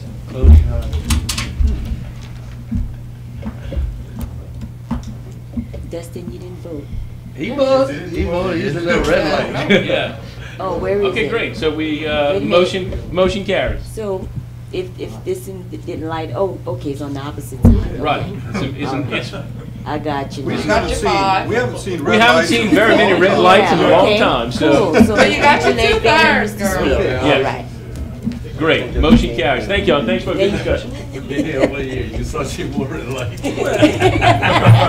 So good. We've had a couple. That's all right. Thank you. Great, thank you. And look, it's not how you agree, it's how you disagree. And the one beauty of this council and our government and our little team that we have is that we disagree respectfully. We have good discussion. As long as we keep on that track, some red lights aren't going to hurt us. Thank y'all. Madam Clerk, item 10, items for discussion. Oh no, I'm sorry, item 9. Skipping one. Kevin's not here. Item 9. Kevin's here. No, you don't. He's in the corner. Yes. Financial reports. Presentation by Kevin Zarang, City Treasurer of the February 1, 2018 through February 28, 2018 budget to actual comparisons. Thought you snuck out. So Natalie, was that wishful thinking I wasn't here? All right. Kevin? To stay awake the whole time. I rode by Well, your thank house, you. Kevin. I knew you were coming. Oh. My ex-husband lives on his street. All right. All right, Let's keep moving. I want to hear all that.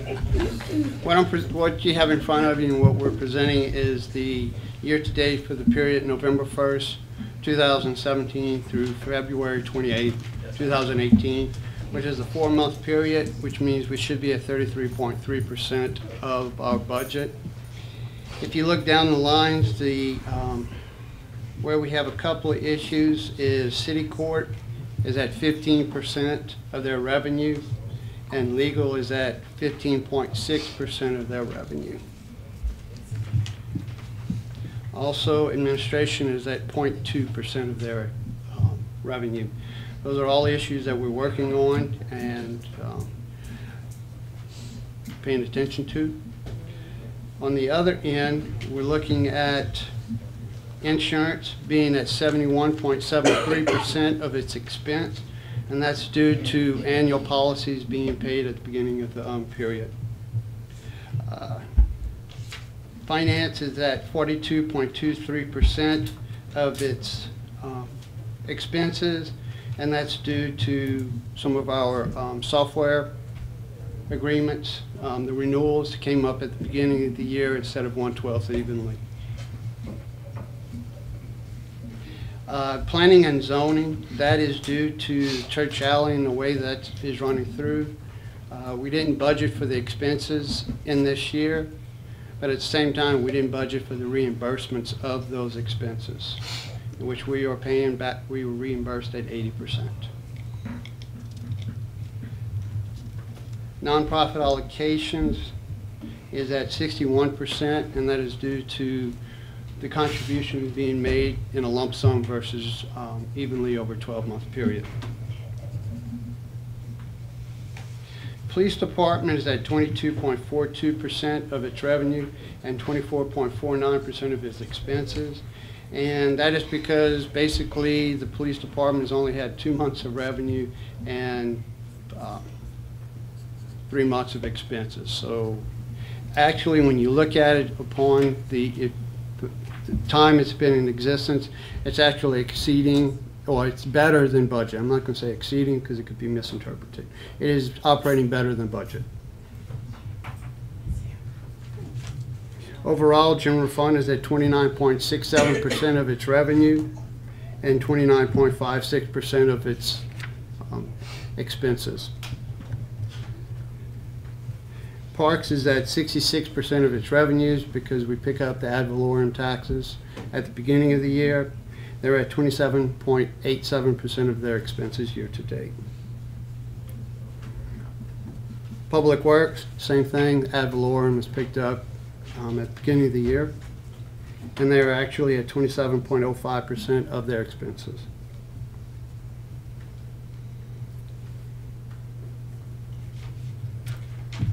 Do we have any questions? Any questions? Hearing none. Thank you, Kevin. You're welcome. Now we move on to item 10, items for discussion. We haven't had a lot of discussion tonight. All right. Madam Clerk, 10A. David Broussard to discuss the striping on Iberia Street, Bank Street, and Center Street. Mr. Broussard. Striping of the city streets is a safety concern for all members of this city council. We have some major streets in all our districts. City streets. Mayor DeCourt sent a letter asking maybe the parish to share the cost of a striping machine and to share of the cost of using one and use it in a government agreement maybe. No cheap machine, push type, whatever we have to use. Start from scratch and let's go up. But we need some safety. A lot of other towns have. Get paintbrushes, Ms. Dowdy. You mentioned that, paintbrush and paint. That's all it And looks let's like go to do me, it. Mr. I'll go help Broussard. them do it myself, the handicap. You know, we need help. But it's a safety concern. As cheap as we can put it, or as expensive you want it, but go cheap. And ask the parish to help us. They can use it themselves too. It's a good intergovernment cheap agreement. And the police department get going in July. They're gonna arrest people. I hope hold some juveniles. All this is pertaining to this because we can put them on the street for community service. Don't just let them loose, slap them on the hand, and bye-bye, we'll never see them again. I go fishing at Grand Isle, you see these buses with wire and everything on the buses. On Sunday, they have a little community service. So let's start using them.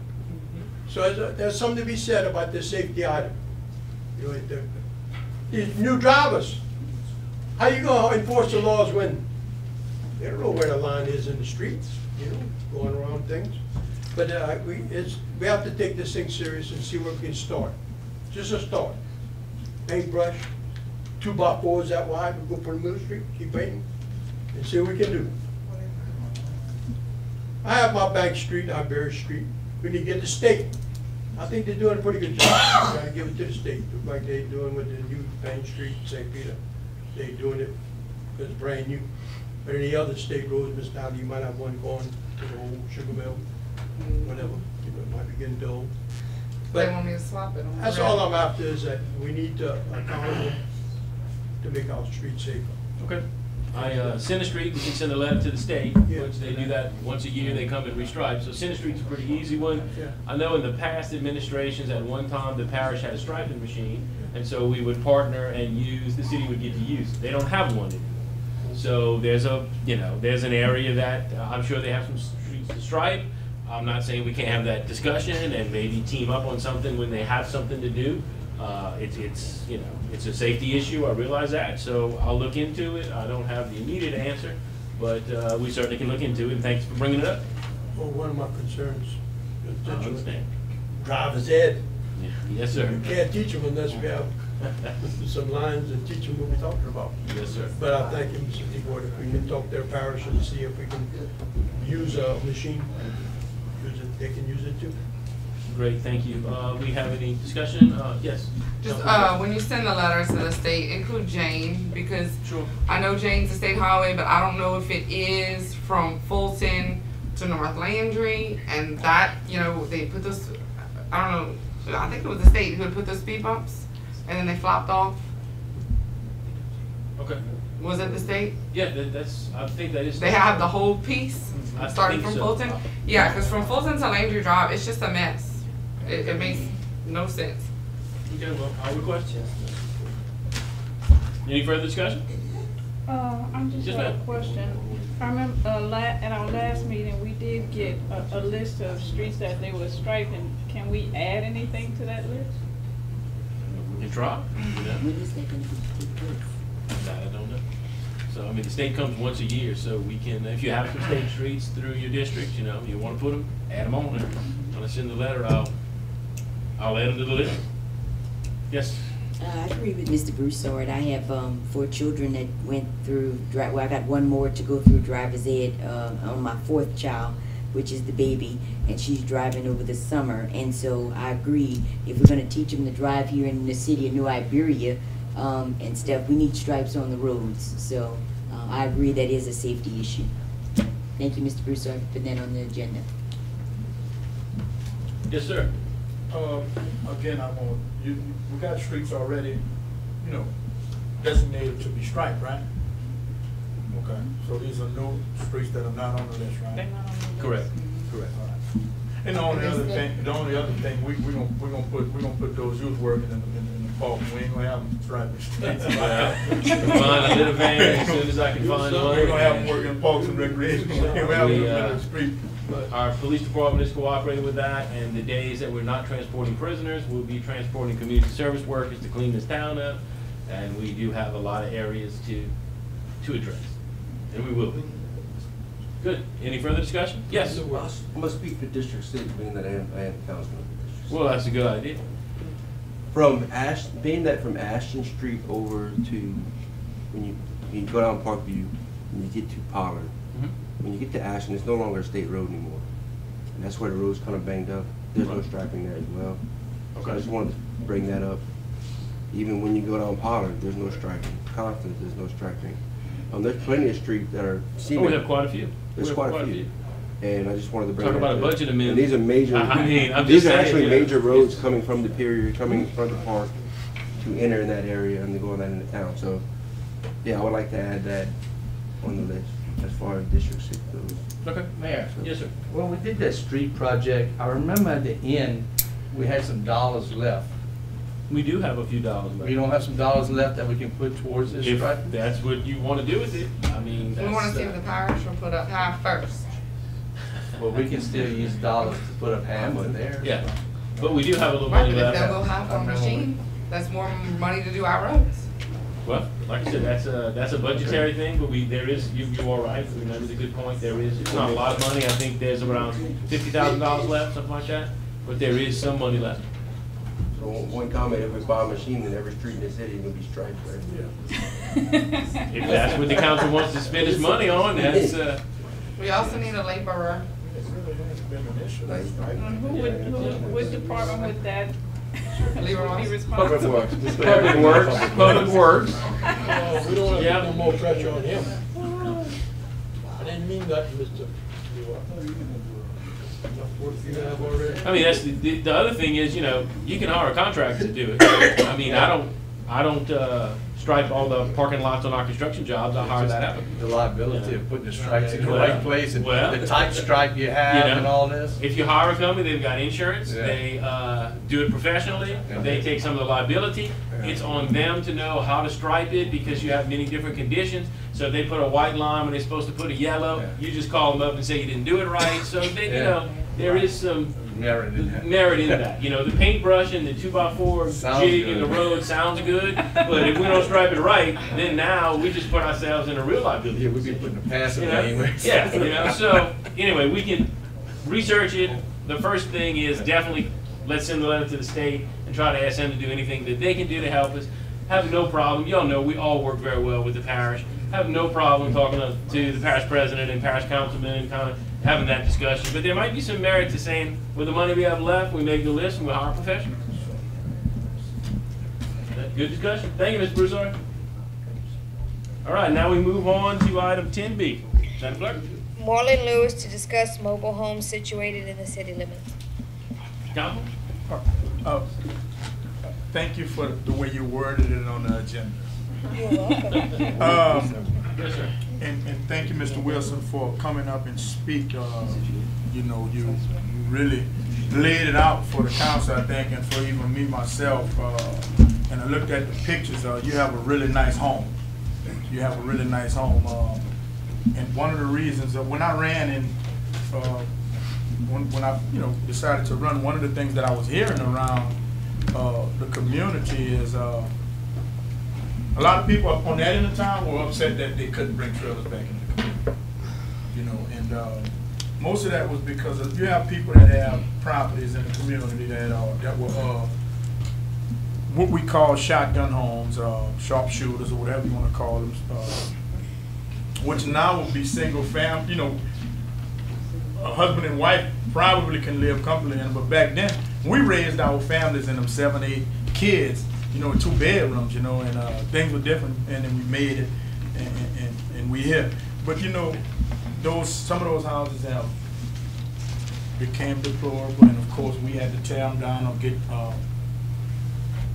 the citizens to tear down their own home and stuff like that. So we're left with these lots that you can't put a sharpshooter back there.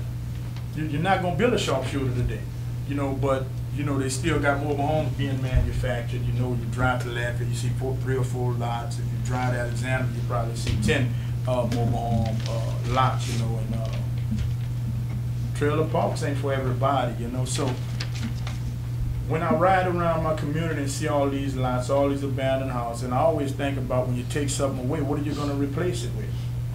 When you take something away, what are you gonna replace it with? You know, everybody actually everybody in this town, everybody in this town can afford a $200,000 home or $150,000 home. You know, but to me, it's about making the community better, brighter, more vibrant, bringing more people back in to do the work that actually needs to be done in our community.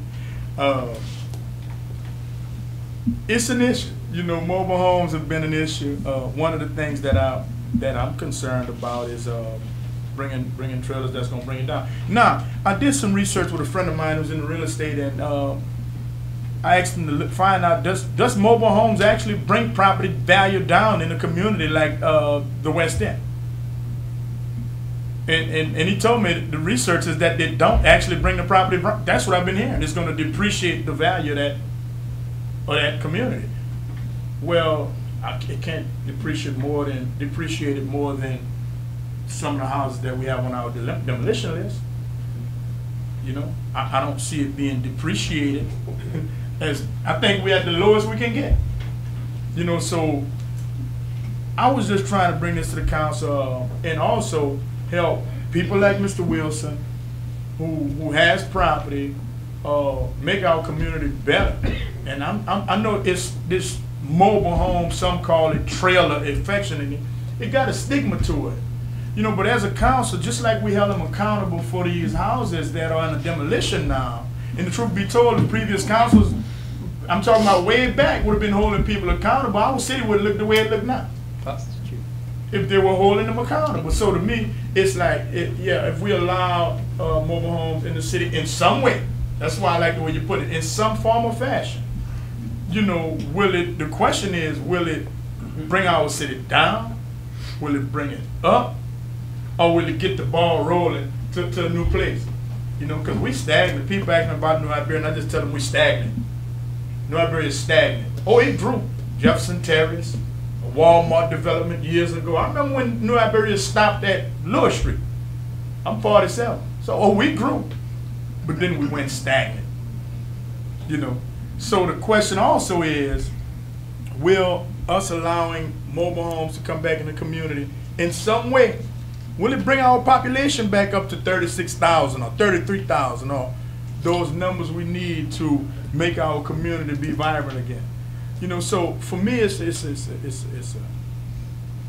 discussion I wanted to have and see where y'all at. Because I'm going to tell y'all, I remember. I don't write a lot down. I'm not there yet because I remember a lot, like an elephant. And I remember several of us talked about trailers, whether we for them or against them. On the campaign trail, we talked about mobile homes. You know, and now we acting like we ain't talked about it. So I say I'm gonna take the initiative and bring it back up for a discussion, especially after hearing from, you know, a couple of people. I mean, it ain't 2 people. We're talking about 8 to 10 people that got properties that would love to put a mobile home. And I know they have some other issues, the age of the trailer, you know, and all of those things. But I think we can. And then don't that bring some more tax dollars to the city? I'm just saying. I'm throwing it out there. You know, so. That's my spiel on it, and if the council want to have a conversation on it, whatever way y'all go, I'm not going to feel a certain type of way about it. Okay, well, let's have a discussion. I was on the council when that happened, Mr. Lewis, and we were having issues where we got voted against each other on that. No, we voted yes. We voted yes. No, everybody to do away with it, honestly, because we didn't have a few times back then. Really, well, we didn't have the tools to handle it or to police it. Okay. So what we did do at that time, we agreed to allow modular homes to come in. At that time, they could make the modular homes the same size as the mobile homes. And we had insurance people here, we had real estate people here to prove to us that modular homes would do nothing but increase the value of a neighborhood. And that's way back when. But since then, things have changed. I think quality of mobile homes probably got better. The requirements they had to meet got better. But we still need the tools to be able to handle when they do not meet the criteria. What can we do to remove them? What can we do to police them? And the neighborhood has to be part of the process. I believe that. I think some places in the city, mobile homes would enhance the value of the neighborhood. I think in some areas it might not.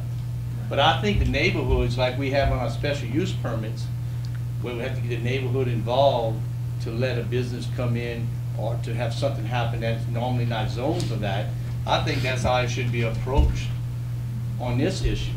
And I think we probably not there yet, but I think the conversation should be happening where we can have the tools and the requirements of what needs to be done, but the neighborhood, we just can't say R3 or R1, you can have one. It has to be a one-on-one situation in the neighborhood that will allow it to happen or not. And that's just my feelings. And I'm going back when originally me and the mayor talked, when we were both council people, doing why we had to do away with mobile homes in the city back then. Because the information we were getting was totally different about the value, about the depreciation, about the crime. So, because at that time, mobile homes or trailers, whatever, it was not that expensive. So someone that was very, maybe lower income could buy these mobile homes and become eyesore because they didn't have a good one or whatever. Now things have changed. And I think it's great that you brought it up, because I think each district has its own concerns about what is allowed, what is not allowed, what's acceptable. And that's why you've got 6 council members here, because of the different things that happen. But I think it has to be a serious discussion, probably with planning and zoning, probably with Jimmy, probably with the legal, what has to be done and where we have to go to move forward, not just off the cuff, and look at the long-term effect of it, rather than just, you know, making it happen because that's how we feel this moment. But we have to look at the long-term of what it will do or not do for the community. So I appreciate that. All right, Councilman Swear, I'll start on your end. Before I even make any comments on mobile homes, I'm in no way discriminative against people that live in mobile homes, that own mobile homes. No way discriminative against that. But like Mr. Dahl said, it's a kind of like a one-on-one basis. Like, because I'm District 6, we have 1 R3 in District 6, and I believe that's the Johnson Alley area, that area. Little Brooklyn. And there's some in there now that are abandoned, that windows are blown out, boarded up, ready to be taken down or moved. And my concern is in any area in District 6, we're going to be down the road 10 years. If you have someone that buys a mobile home and doesn't take care of it, they're gonna go down fast. Boy, I know a lot of people that actually take care of them and they look great. Don't get me wrong. They got people I know that have nice, real nice ones.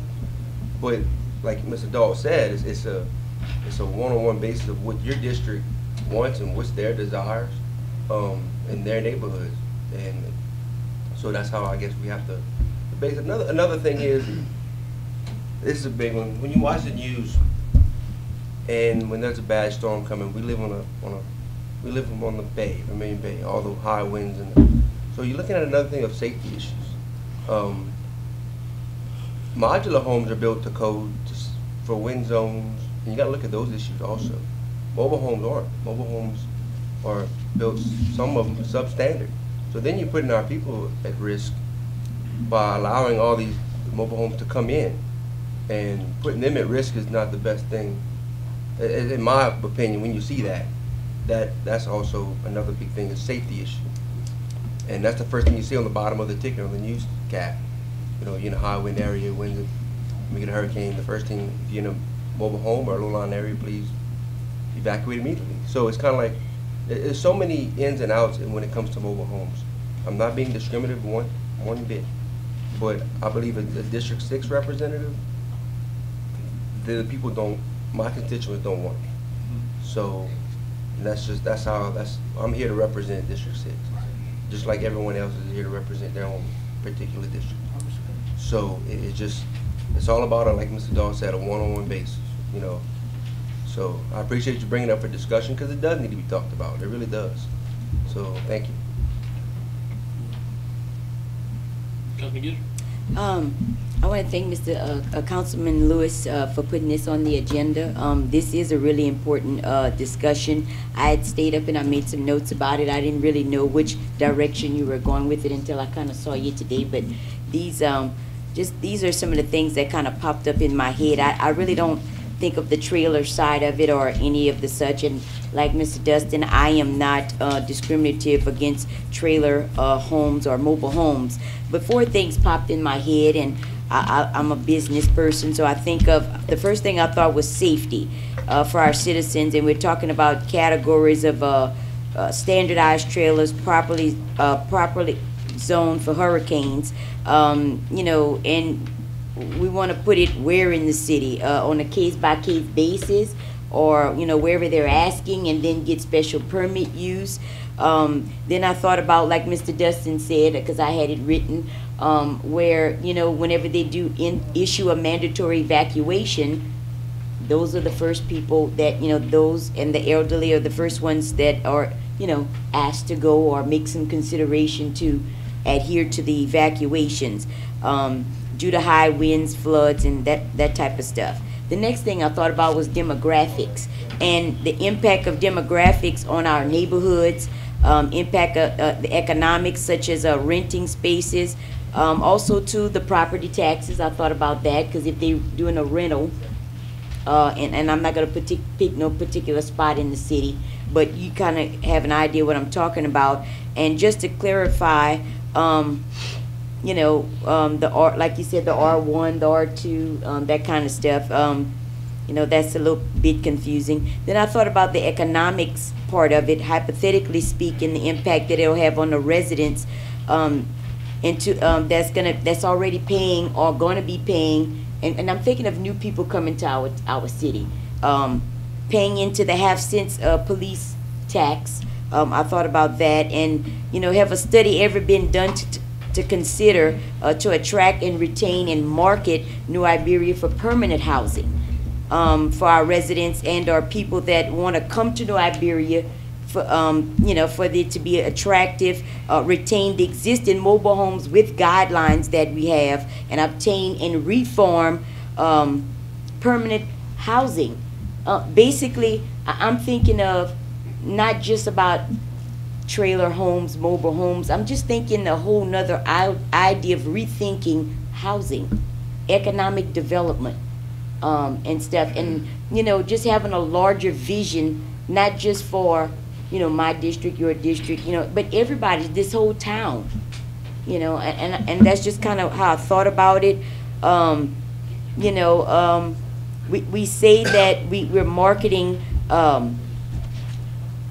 real estate for our city, but then I think of plenty of our communities, you know, we want to have opportunity for people, but if we have trailer homes, mobile homes within the city limits and not mostly in rural community, then I'm thinking on one hand we're advertising that we have mobile homes within the city, but yet we're an industrial city with high potential economic growth, then, you know, that's kind of saying two different things. So that's just kind of where I'm at on it. It really have nothing to do whether it's a trailer or this or that. I'm just rethinking how we house our people and how we attract new people to come here to the city of New Iberia.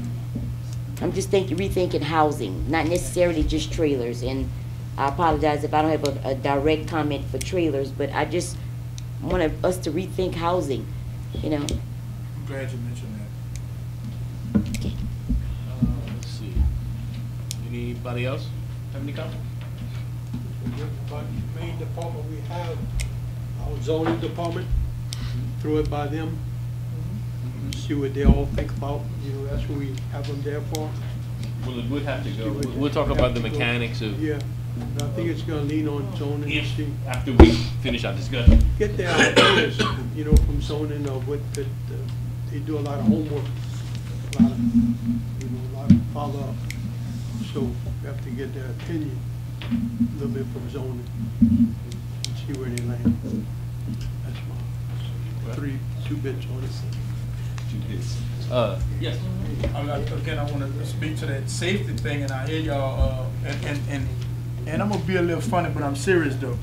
You know, our fault that our founding fathers decided to settle in the swamp, and then these manufacturing companies decided to put trailers as attractions for us to live. And the other thing is, if a Category 5 comes through here, it's gonna tear up more than just your trailer. It's gonna tear up everything. It's gonna tear up some of those houses that's already existed. Only a few houses gonna stand if a big storm passed. We had Andrew come through here, and Andrew didn't mess up a whole lot of trailers. I don't think I've been barbering for 27 years, and I know a lot of people that own trailers. I don't think I had not one person come say, "Man, I remember in '91 Andrew tore my trailer up." Not one person. So that safety issue. I mean, and then again, you putting it in a neighborhood where houses are this far apart anyway. So it's gonna get the house on the corner first anyway. So that safety issue is really not an issue. I mean, I'm just being honest with y'all on that. That safety issue, I don't see that being an issue. Not with hurricanes, not the winds. It's gonna beat up on south of 9 first. It's gonna slow down and it's gonna come in the city, and it ain't gonna be a lot of damage. Most damage you see in this community, in this city, be roof damage, and that's on Category 5. I was right out of high school for Andrew, so I saw it as an adult. And that was a Category 5 that came up through Homer, Morgan City, and ripped through here. And it didn't leave a whole lot of damage. And that's, my friend, is a fact.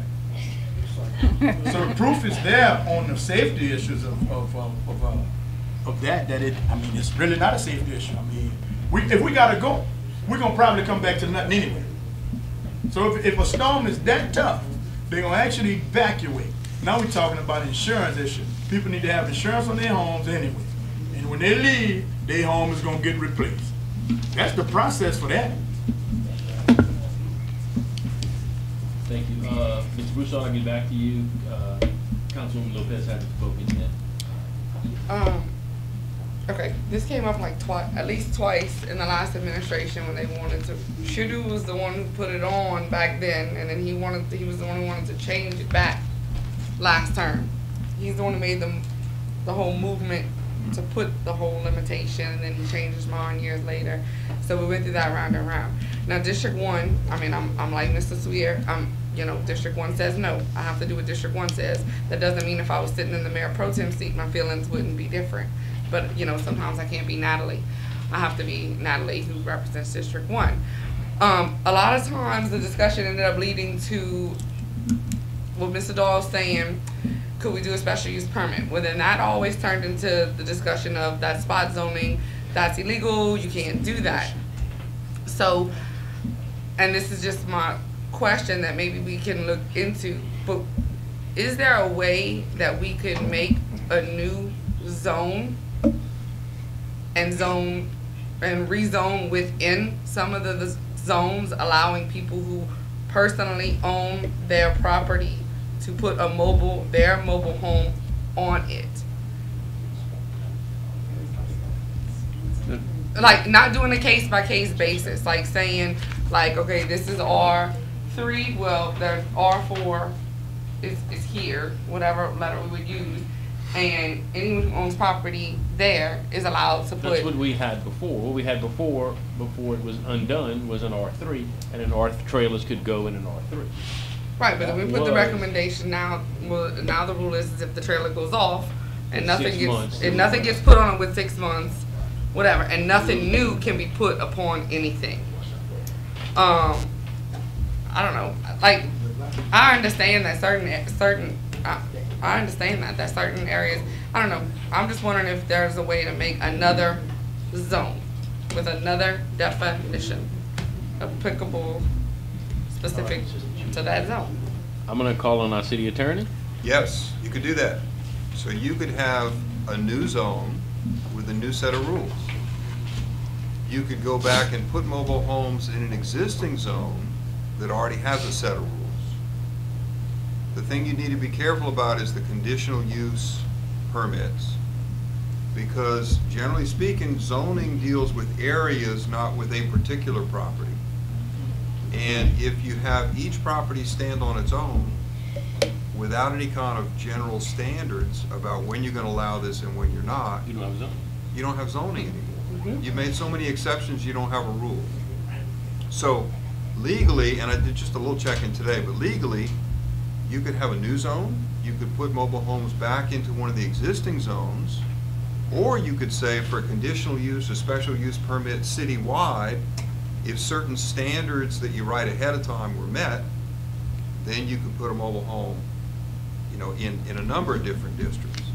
But I think the key would be to think about it and make a plan, which may mean going back to the Planning Commission to do that, but make a plan where you write the rules ahead of time. The problem you wind up with is if everyone is its own special case and goes to planning and zoning, Right, comes to the council. that's what I'm saying, that's a lot. Then you have legal issues. You also have practical issues. I don't know if y'all want to hear about all those political questions that are going to come up when it's a question of popularity, it's a question of who knows who's been there the longest. You don't want that. So I think whatever you do, you need to make the rules in advance so that people who buy property know what they're getting, people who live somewhere know what they're getting, and so that you're doing that on an objective basis and not on a personal basis. Right. But, you know, so there's several ways you could do it, but I think the Planning Commission ought to be involved in how that's done and if it's done. And, you know, as far as safety is concerned, I know years ago we had an issue with mobile homes versus stick-built homes in certain districts. And I mean, the manufactured home people, the manufactured housing people, and that's what they want to call these homes, is manufactured housing. They gave us tours of their facilities on Highway 90. They came and they made speeches. They did big presentations. So, if y'all want to raise the issue, be ready for a lot of education, because I'll come talk to you. But you can make some standards for mobile homes that have to meet certain, wind safety standards and so on and so forth. So, I mean, there are ways to do this if you want to do it. Sorry. No, thank you, Jeff. Because my thing is I do kind of like the idea of that. If you move a trailer off, and within 6 months you need to put one back on. And I think that was kind of directed towards a lot of the trailer parks, because there's a difference to me. I've known owners of trailer parks that let their stuff get so raggedy. I've known owners of trailer parks. The one I lived in, Oliver de Gravel, was a true Nazi. He was, and I love him, and I'll tell him that to his face. I love him. He was a true Nazi. But trailer park owners and having a bunch of trailers under a trailer park owner is one thing. But people who own their own property in an area where it's not going to hurt property value and it is acceptable to the climate, I feel for them, because my family has property, and we can't put a modular home on one of our lots, and that kind of aggravates me because some of the houses aren't that great. Thank you. Okay. I will agree with Ms. Lopez on what she's saying. You're right.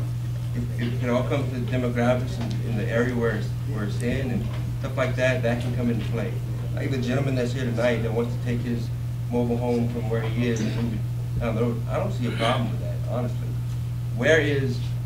Can I ask, in the area that he wants to move it, is it R3? Is it R2? Or is it I don't really know, but it's mobile. It looked like there was a mobile home there. It's mobile before, homes right? already on the street. I don't know the zone, right. The rating, whatever. Okay, so. You got them all over. Yeah, but it's not like I would be the only mobile home. We normally don't allow back and forth like that. Yeah, no offense, but we normally don't allow back and forth. It's okay. We would call on Jane and ask Jane if she knows. I mean, that's our normal procedure. Okay. So that's one thing that can determine where we stand, right? Where I stand. I do. Yes. Our last to speak again. Last but not least. That's it. We did it for a reason. Not we, but the council at the time did it for a reason, and I guess they had real good reasons for doing it and all. But I do feel for somebody who has property, trailers in the area, not being able to move their trailer on their property. And maybe we can look at that particular issue.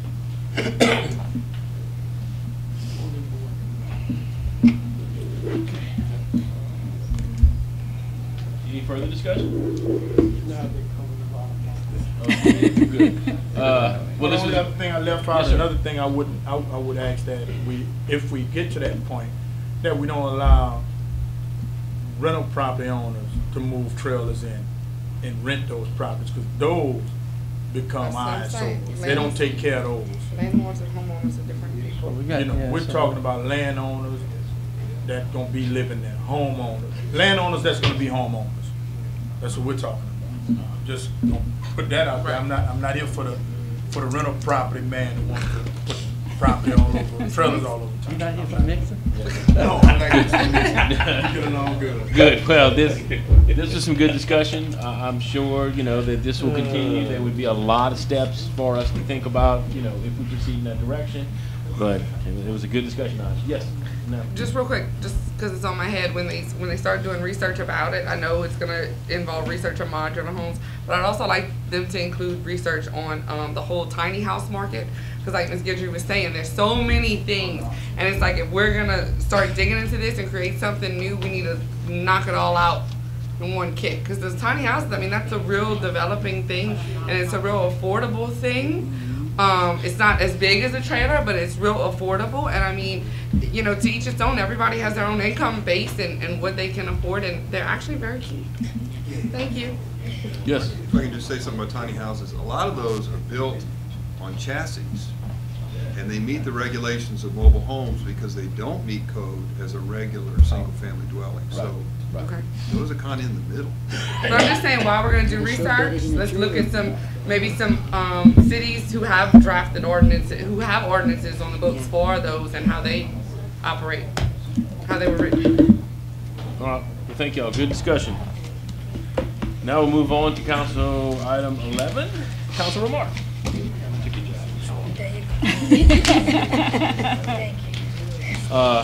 Let's go around. We'll start on Councilman Swear's side tonight. I don't have anything to say tonight, thank you. Okay.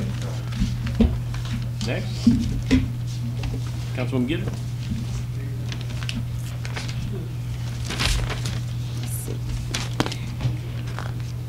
Nuisance Law Committee, in which I chair, I think we made an agreement that we're going to meet April the 10th, 10:30 a.m. City Hall. Yes. Also, too, let's see. I'm going to skip that one. I just want the council to know that I received a letter from a Ms. Boudreaux addressed to me, and she was just thanking me for some of the things that I'm doing within my district and taking on a few projects. But she also mentioned that she's a native here in New Iberia, but she moved to another parish. But she's keeping up with everyone, and she watches constantly. And also, too, she receives the Daily Iberian as well, and keeping up with everyone, and she wanted everyone to know that they all are doing a good job. So I just thought I'd encourage everybody and actually tell you what she said instead of keeping it to myself. And so I just want to tell y'all, thank y'all. Y'all are doing a wonderful job. Pastor Charles E. Banks and Minister Albert Hill is sponsoring the Stop the Violence prayer rally, and there'll be free food on April the 28th at noon on the corner of Ann and Ivy Street. And the theme is Power of Prayer Still Works. I want to thank Mr. Paul Shakesnyder of A&E Gallery. I think he put on a lovely event Sunday, March the 25th. It was hilarious, fun, and exciting. Mayor, did you see your painting up there? No, ma'am, I did. You need to pass by there. Okay. I saw myself. I almost didn't recognize it because I had the bun, and whatever. But it was hilarious. Stop by and check it out. maybe one of you all or another community leader is being painted as well. You might want to just stop by and check that out. St. Francis Diner is giving their famous barbecue fundraiser April the 15th. Please contact Miss Juanita there at the diner to see how you can get involved in the community and helping to make their efforts a success. There's many activities coming up in my district, Books Along the Tesh Literary Festival. Does anybody have a date for that? The 6th through the 8th. 6th through the 8th, okay. I had it in my phone, but it got erased. The Zydeco 2018 cycle, April 5th. I think it's 4 p.m. to 9:30 downtown. It's actually called the 2018 Zydeco Cycle Downtown New Iberia Art. Estimated over 800 cyclists participants along with other activities. We want to encourage you all to be a part of this, and we want to encourage our businesses downtown to remain open around this time for the cyclists, the visitors to come. And if you have any questions, you can contact City Hall. I want to send out my deepest sympathy to Mr. Joe Livingston and his family and the loss of his sister, Felicia and Charles Gosselin. They are my constituents, and I will keep the family, and this council will keep the family in prayer. Also, too, my condolences to the family. When I was out of town, I heard that several graves, over 22 graves, were kicked over. The tombstones, head tombstones, were kicked over or vandalized or disturbed. And I heard about it when I was out of town, and I got a lot of calls about it.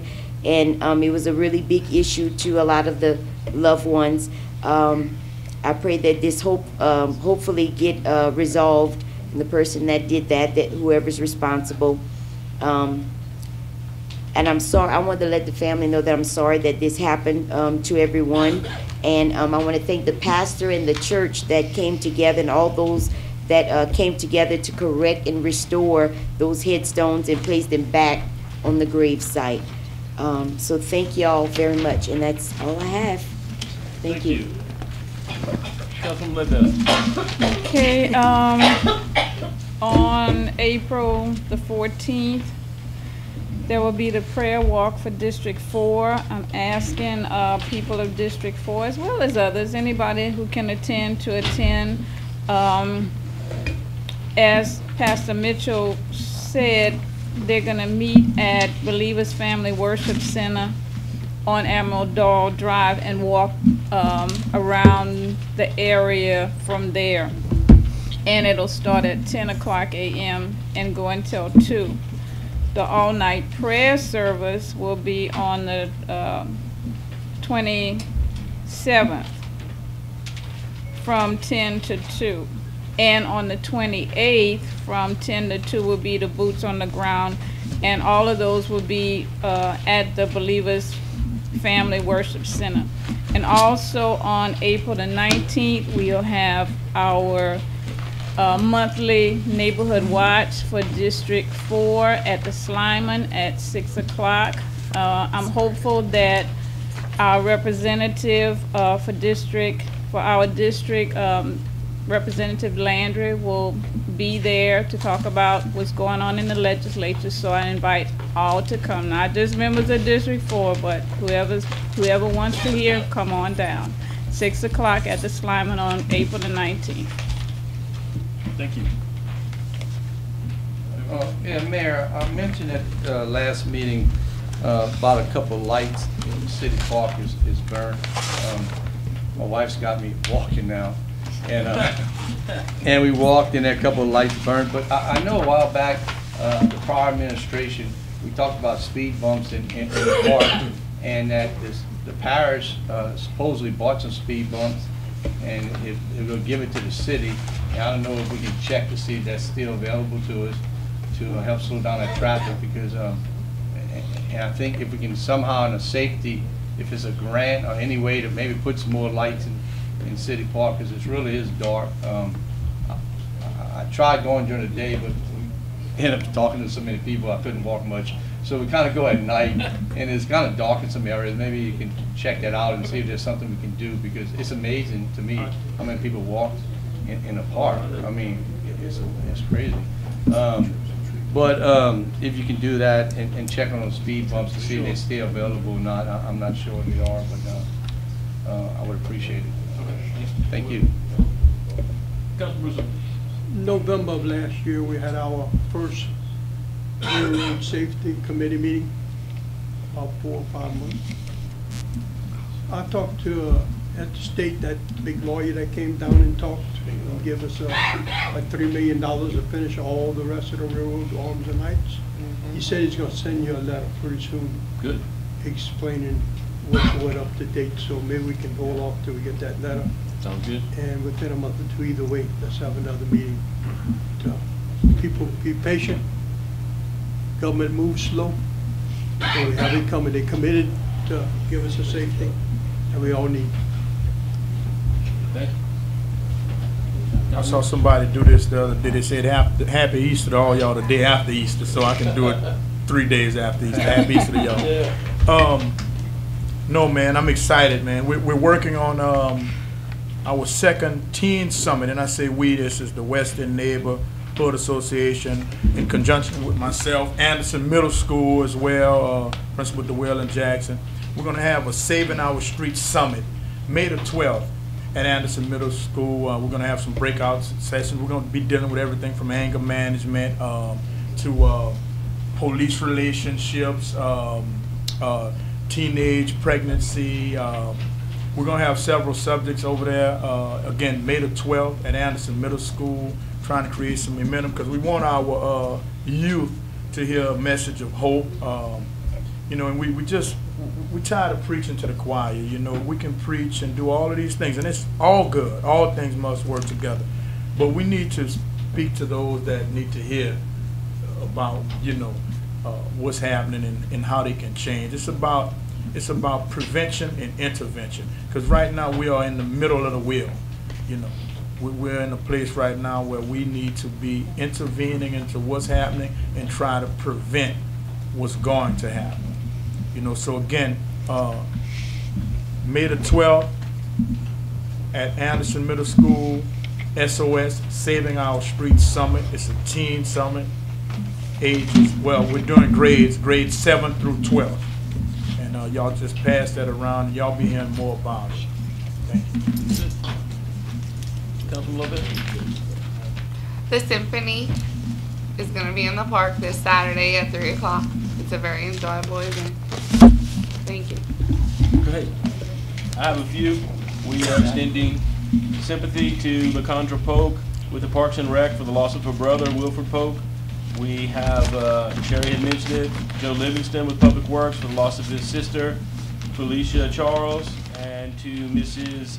Alma Elba for the loss of her husband, James Elba, who passed away.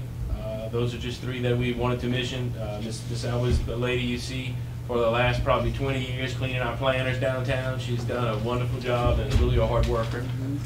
So we wanted to mention her as well because she's kind of part of the city family. Our next city council meeting is April the 17th, and we still got properties for sale that we need to decide what to do with those empty lots through the Civic Source, and I'll ask for a motion to adjourn. Motion. Thank you.